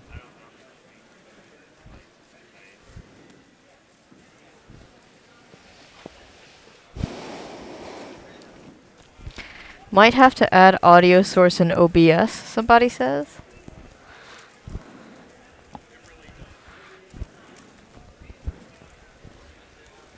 Ugh. No, I don't think it's something on your end, Phil, because we can hear you through the microphones.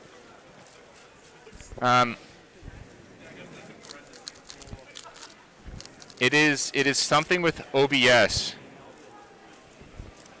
We're capturing your video fine, and usually when we capture video, we're also capturing the audio. So, we're not quite sure why the audio is not coming through as well.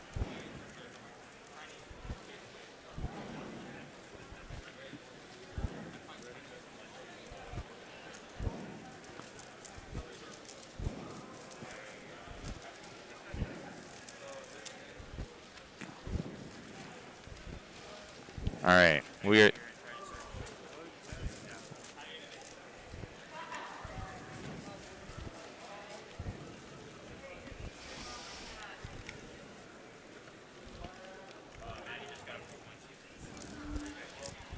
What?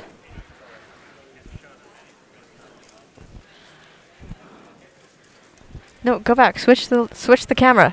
Right. Switch the camera. Oh. Oh.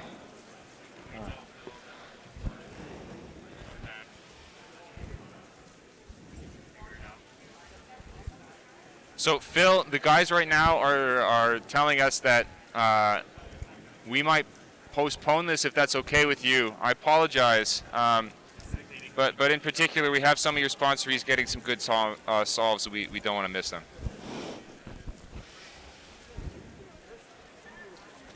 Gotcha. We'll try and fix the OBS Ninja issue beforehand. If we can't find a clean fix pretty easily, we may ask to move you to tomorrow, and we'll do some testing tonight.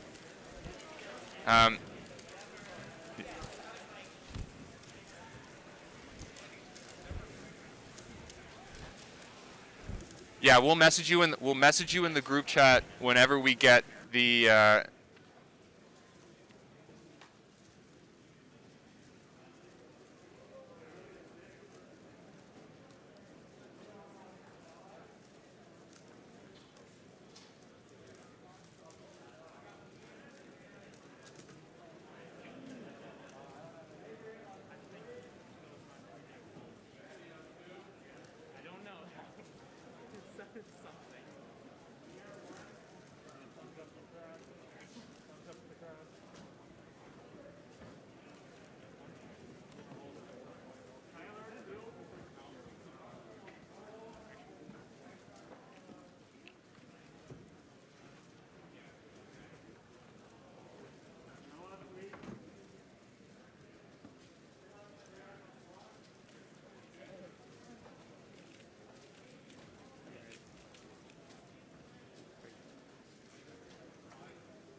difficulties, we will be rescheduling / potentially redoing the session with Phil. However, we have some extremely fast 3x3 solvers in this group, and I think in most groups we have some really fast people. So let's see. I think Maddie was just on stream. He just got a 5.56. I believe he also has a 4.5. 4.6, I believe. 4.6. 4.6. Absolutely incredible. And they look like kind of slow turning. I don't know. It doesn't seem like they're going all out this round. But Well, if 5.56 sounds like slow turning to you, Dana, I'm not quite sure. no. what your definition of fast turning I didn't say they were solving slowly. It looked like they were calmly turning, like not spamming TPS. Well, Maddie's turning style in general Is very smooth, clean, yeah. Very That's clean. true. So I like his turning style quite a bit. But in particular, when you go take a look at his PLO speed and you go time it and see it in person, fast. yeah, it's like you just, increase the playback speed on YouTube by 1.25. Exactly. We got Varun Mohan Raj right now on the blue stage. Varun is We've the got- quintessential stand-up solver. We've Pun got intended. Patrick on the red. Thank you for acknowledging it, Dana. You're hilarious, Keaton. Patrick rocking the gray sweatshirt. Gray's actually not a bad option either. No, I like gray. It's not as... I did end up getting a white one. you bought one? Yeah, I'm gonna try and keep it as clean as possible. Good luck. Yeah, we'll see. Don't eat spaghetti. Don't wash it with the darks. Ooh, ZB. Patrick with a 594. Nice.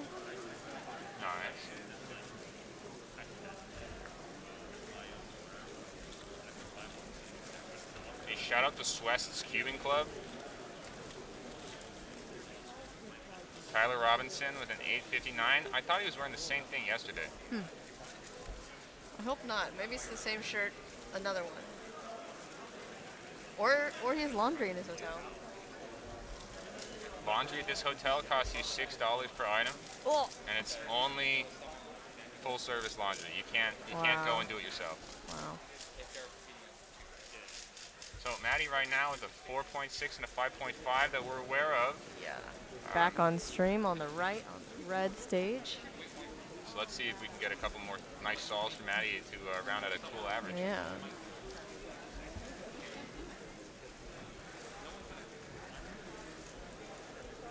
Dana is recording on her phone. Well, my phone is for not her loading. vlog. However, oh, there we go. She's prioritizing her vlog. Oh, that's not a big. That's a big pause. That's Yeah. still not a bad solve, but for his standards. Dana, do you ever have that thing happen to you where you get like a 9.8, which is not a good solve for you? Yeah. And someone says, Hey, "Oh, but that's still sub really 10. fast." Yeah. You just did that to Maddie. It's okay. He can't hear us. Yeah, but this is recorded, and All there are right. hundreds of people watching us right now. Yeah. All right, for Maddie, that was so slow. There you go. Come on, how dare he get a 6? How dare you get a 9.8? I know, terrible. The crowds are gearing up. We've got a lot more people watching now than previous events. What's our viewer count right now on Twitch? Shout out to 157 people watching us live. Mm-hmm.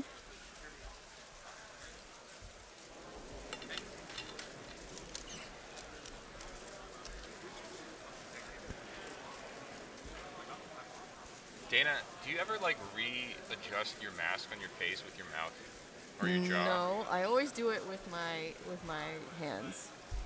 I always do it with my jaw. I do, however, adjust my glasses by scrunching my nose. I can't stand wearing glasses and a mask. I've been wearing contacts with a mask as much as possible. Oh, quite a lock there. Oh. Just an Oh no. awful It's a EPO. boy. It's a boy. Boig.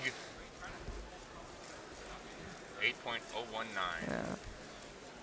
Varun with the same sweatshirt as yesterday. I like that color. I wish the blue had the NA Champs one. Came in that light blue. That baby blue. Yeah. Patrick on the left. Patrick Ponce. Patrice Ponce. Effect King, there will be a live stream at Euros, as far as I'm aware. Eric Ackersdyke, James Malloy, Chris Mills, Bertie Longden are the forecasters for that one.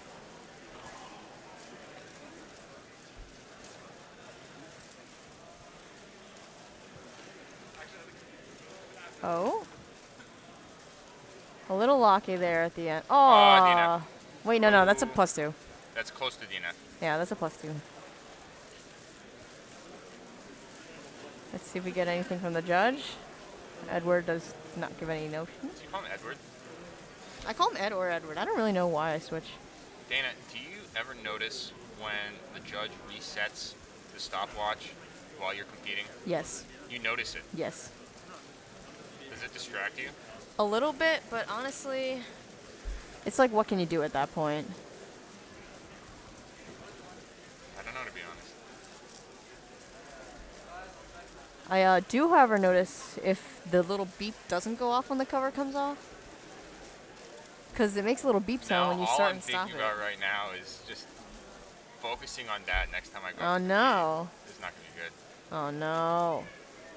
Almost Bogey. another boy. This one's a bogey. I can't do the British accent that well. But I don't know what bogey sounds like in a British accent. bogey. Bogey. That's yours is better than mine. Yeah, shout out Birdie. I don't think we have Twitch sub notifications on the stream right now. Maddie just went off stream and reset the time. I didn't see what it was. Oh. That's a shame.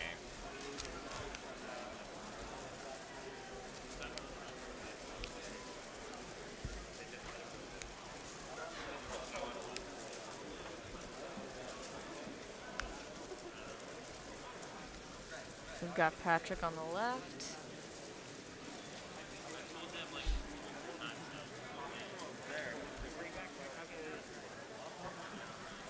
I've noticed he's done white the last 2 solves, so maybe these are good scrambles for white. Looks like he's going to be doing yellow on this one. Essentially hasn't rotated at all. Yeah.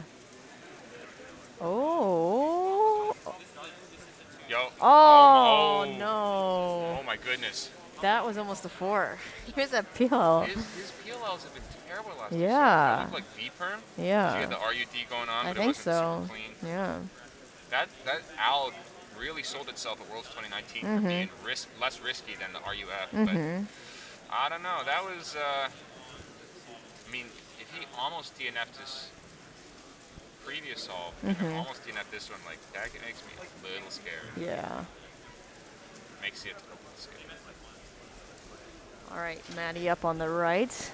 I love watching Maddie solve. His turning is so, as you said earlier, very clean. Just like, it's so smooth. 601. Not happy with the 601. He'll be fine. Samir in the bottom left, right of the bottom left-hand corner. I believe I was talking to Samir at Northeast Champs, and he said he averages sub 6. So these might... I like to see when people walk the walk instead of talking the talk. That's true.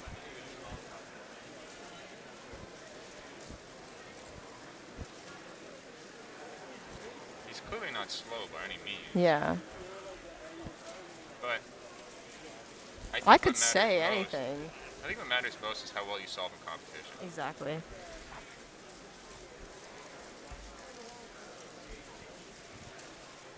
That said, though, these are always really small sample sizes. Yeah.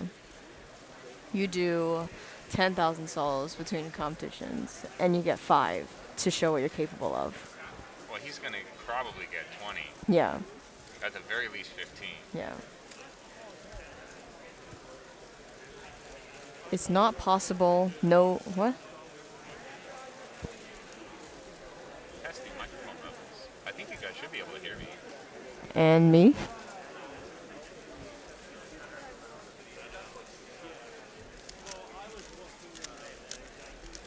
Not a lot going on as we're finishing through I3 Group Group 1. What group are you in, Dana? I'm in group.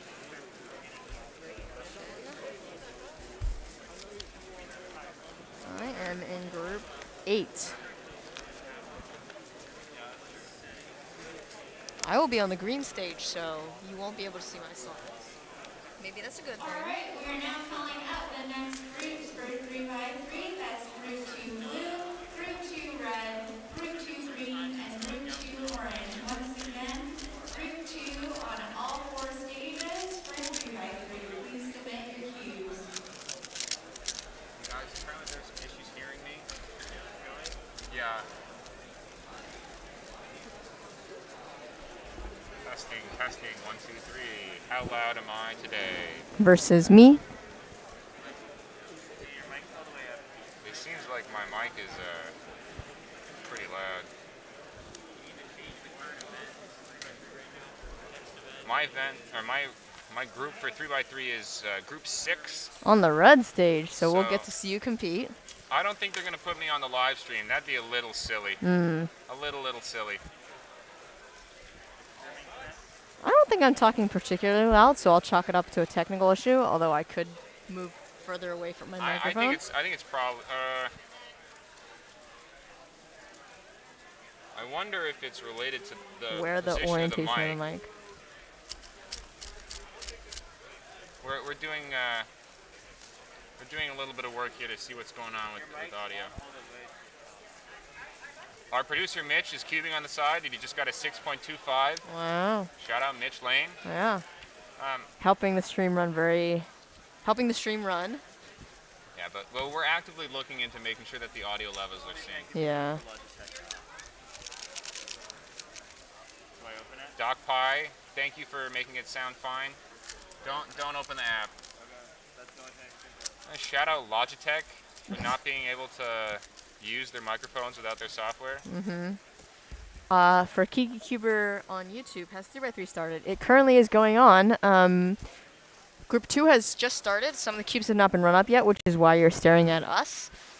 We had some really fast people in Group 1, like Maddie, Patrick, Samir. I don't know who else was there. But we will pan to the stations once this group gets underway. Drink water.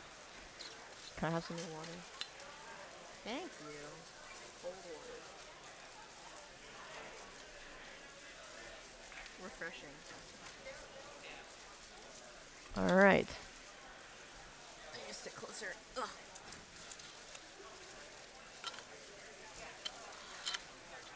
Do you ever just sit for too long and feel like your back has turned into a stick? Dana, you're getting old. Oh, Bill Wang is in this group. Let's see what he's got up his sleeve. I don't know if he's been competing recently. First competition in 3 years. Wow. So the nerves, it takes a while to get back to it. I think once you get into it and then you don't compete for a long time, it kind of feels like you're brand new coming back. And the nerves come back again. Bill's very experienced. He is, though, so we'll see how this goes. I also like Bill's turning a lot. Very controlled. Oh? Sub Mitch. And Kian. Kian Mansour. Kian also has a very interesting way he holds the cube. His elbow, his stance is very firm, and his elbows are out. Ed is a judge. Kian, absolutely no reaction, so probably. I mean, when we brought him on earlier as an interview, he was like, yeah, I don't care about 3x3. My goal is to just make finals. Just make finals. Well, the dude made finals at Worlds. Yeah. The dude has held world records for one-handed. I mean, he can do it. He can do it. I've seen him do it.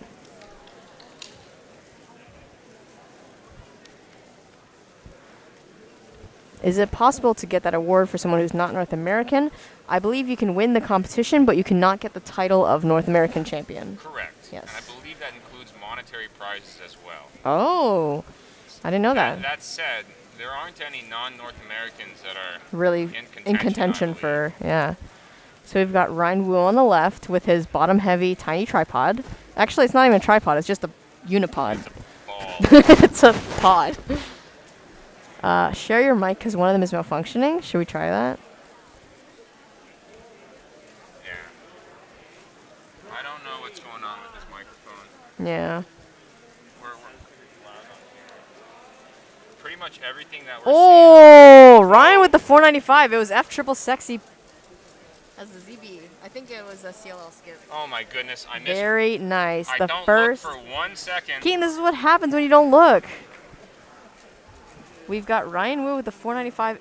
PB, if I'm not mistaken. I don't know if he has another 4. Congratulations, Ryan Wu, on your 4.95 single in the first round of WCA North American Championship 2022. He has a 4.8. Ryan has a 4.8. I remember at the beginning of the pandemic, Ryan and I had about the same. We averaged about the same. And then you. And are he still has the same two speed. 4s, and I don't. Oh, shout out Bradley Sampson, cubing at home, communications Oh yeah, man on the left in the bottom there. with a nice 12. Bill Yeah. Wang with 5.8. Bill, I think the two solves he has are below his WCA PB average of 625. Shout out Mitch. Ooh. So it could be a PB average for Bill. Yeah, I think it was a COLL skip.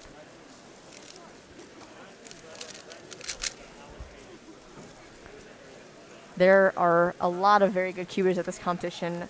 I think all the finals so far have been really competitive and will continue to be very, very competitive. All right, so we've got Liam Chen clone Brennan Lin right now over on the red stage. What? They have different hair. Joe, you know who's judging him? I can't see. It's Cloud. Oh. Canton. Antoine Canton's dad is currently here, but Antoine Canton is not. Not. Turns out you really don't want to leave China if you can avoid it. Running with the 674.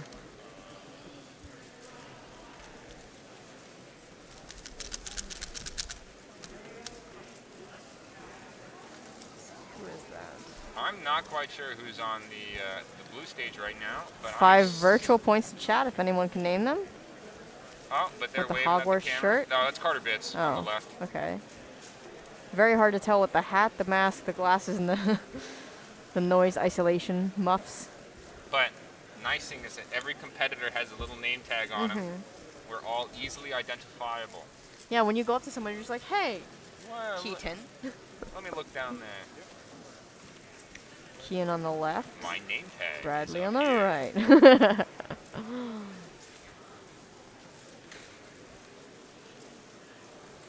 Bradley has a very noticeable watch stand. I can see it through the It's screen. just insane. Marching band, I believe. Yeah. Kian with the 1073. Peter Wires on the right. Mm. Shout out Peter Wires. Thank you, Hamburglar TP. Mm-hmm. With a very cool Hogwarts shirt, I believe he was wearing. Dunder Mifflin's accountant. What? Shout out. Oh, I see. I see.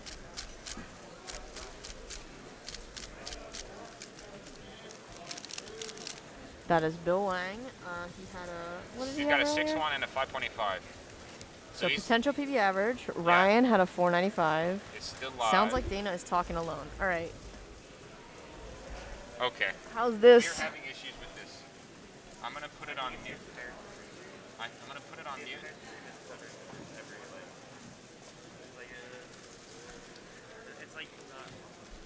In terms Okay. of how many 4s, I believe Maddie has 1, Ryan has 1, and I have not seen any other ones on stream.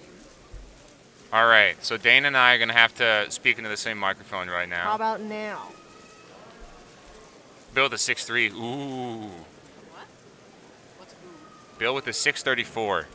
If he gets sub Mitch, he gets PB average.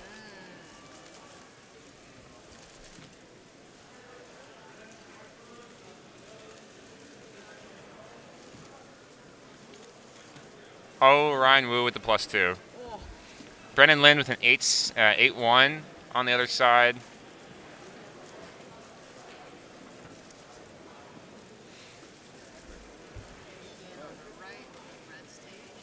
Maddie, I believe, is done. He was in the last group.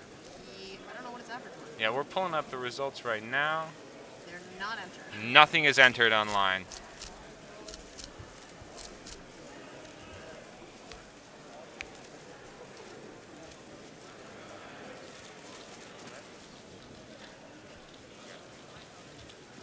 Wow. Braden Richards right now. Shout out the Cubing at Home shirt that you could buy on TheCubicle.com.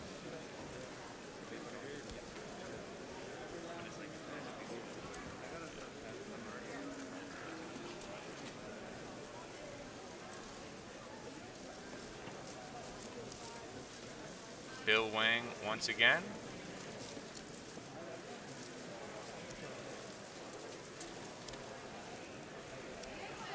Any sub-Mitch single from Bill Wang will be a PB. That's sub 6.25.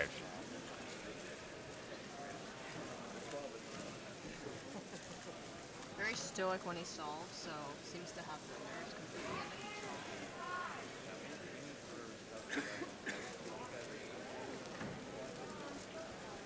control. Oh, no, that's off. I mean, he's locked in a sub 7 average, but... Bill also kind of braces his elbows out when he solves, but not as much as Kian does.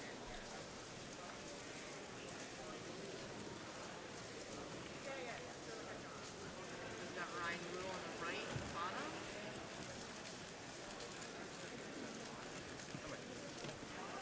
Very long last layer there. That's Brennan Lin, yes. He looks like Liam Chen. But apparently, according to me, everyone looks like Liam Chen.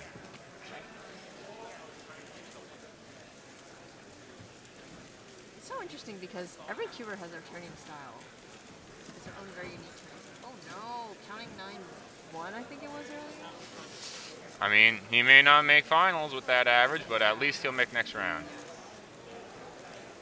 And there's a chance if that happens 5 times in the next round, he won't make third round.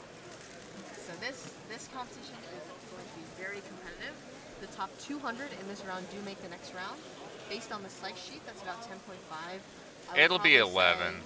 It's about 11 for next round, and then maybe sub 9 or 9.5 for the second round, and probably sub... For second to third round, second. right?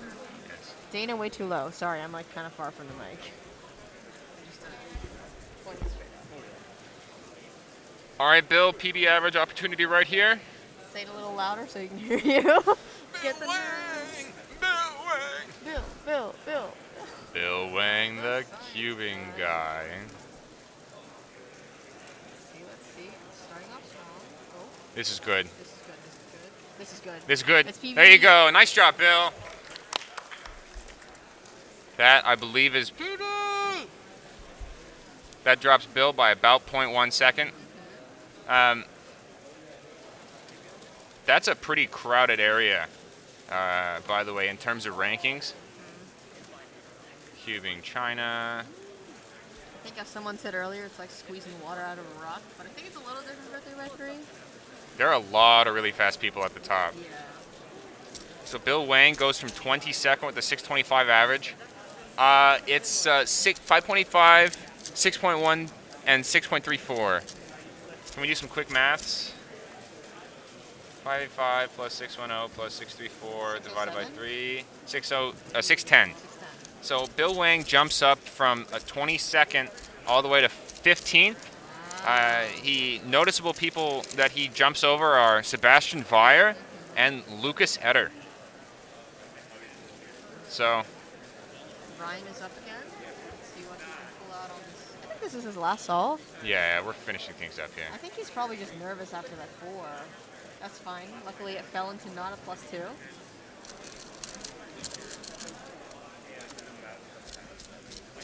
Do they know that the title has day 2 on it? Yes, we are trying to get the title fixed.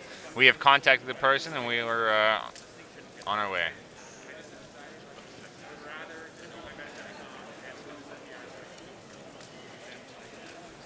I'm actually getting kind of nervous now.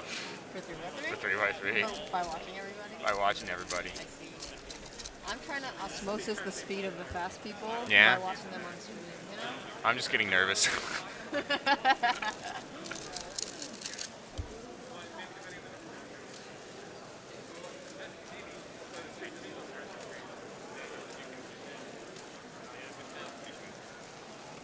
That was so slow. Oh my goodness. The turning looks so slow, and then a 9.28 comes out of it. I think we're just watching Bill too long.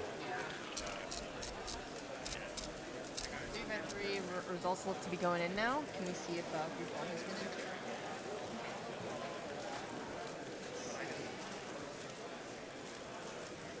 Shout out Steven Griggs. Currently in first place with a 10.65 average. He's going to make it to the next round. He was really nervous about not making it to round 2.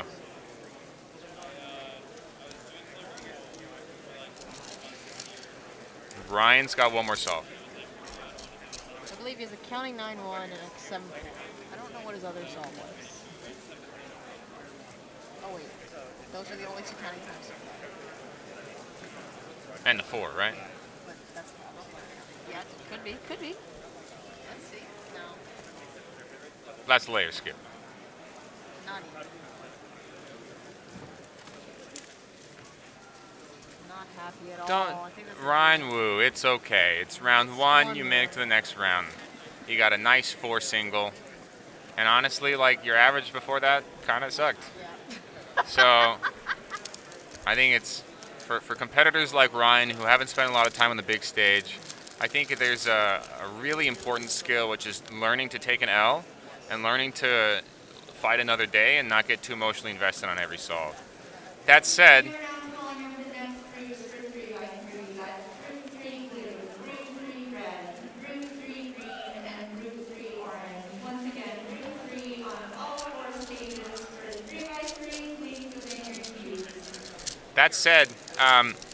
he did have good F2L, as mentioned in chat. And then also, we don't know exactly what the scrambles are. So he may have had something crazy and just couldn't execute on it. But I think he's close to a shoo-in in finals, especially if he's getting 4s. So should be pretty good. Yeah, shout out Bradley Sampson for being on stream with a nice 12-19 and a 13-16 singles. PR average for Bradley Sampson.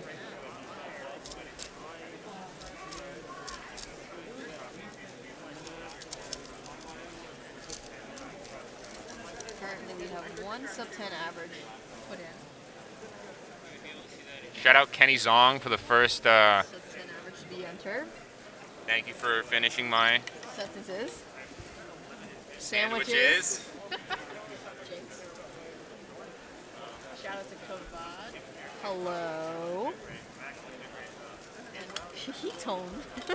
Caheaton.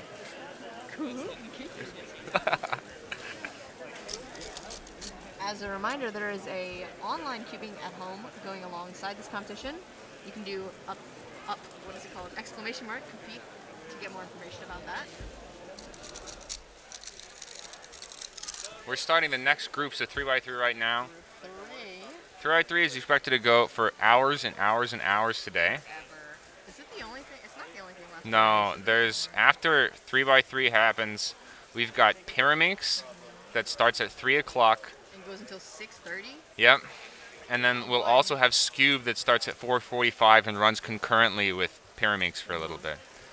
And then at 8 o'clock, we've got the North American Cup, where Dana and I are on the best team. The oldest team. Along with Blake Thompson. Hashtag respect your elders. Sorry, I just spaced out there. That's okay. Hey Blake, he's right behind the camera. Shout out Blake Thompson, current board member who's just in front of us right now. As we're waiting for the next group, we're going to deal with one stream technical issue that we're having. And what we're going to do is do a reset of the stream. So we're going to stop, restart our computer, and then set things up again. So hang tight for a second. We're going to go offline for just a minute, but we'll be back momentarily. See you in a bit.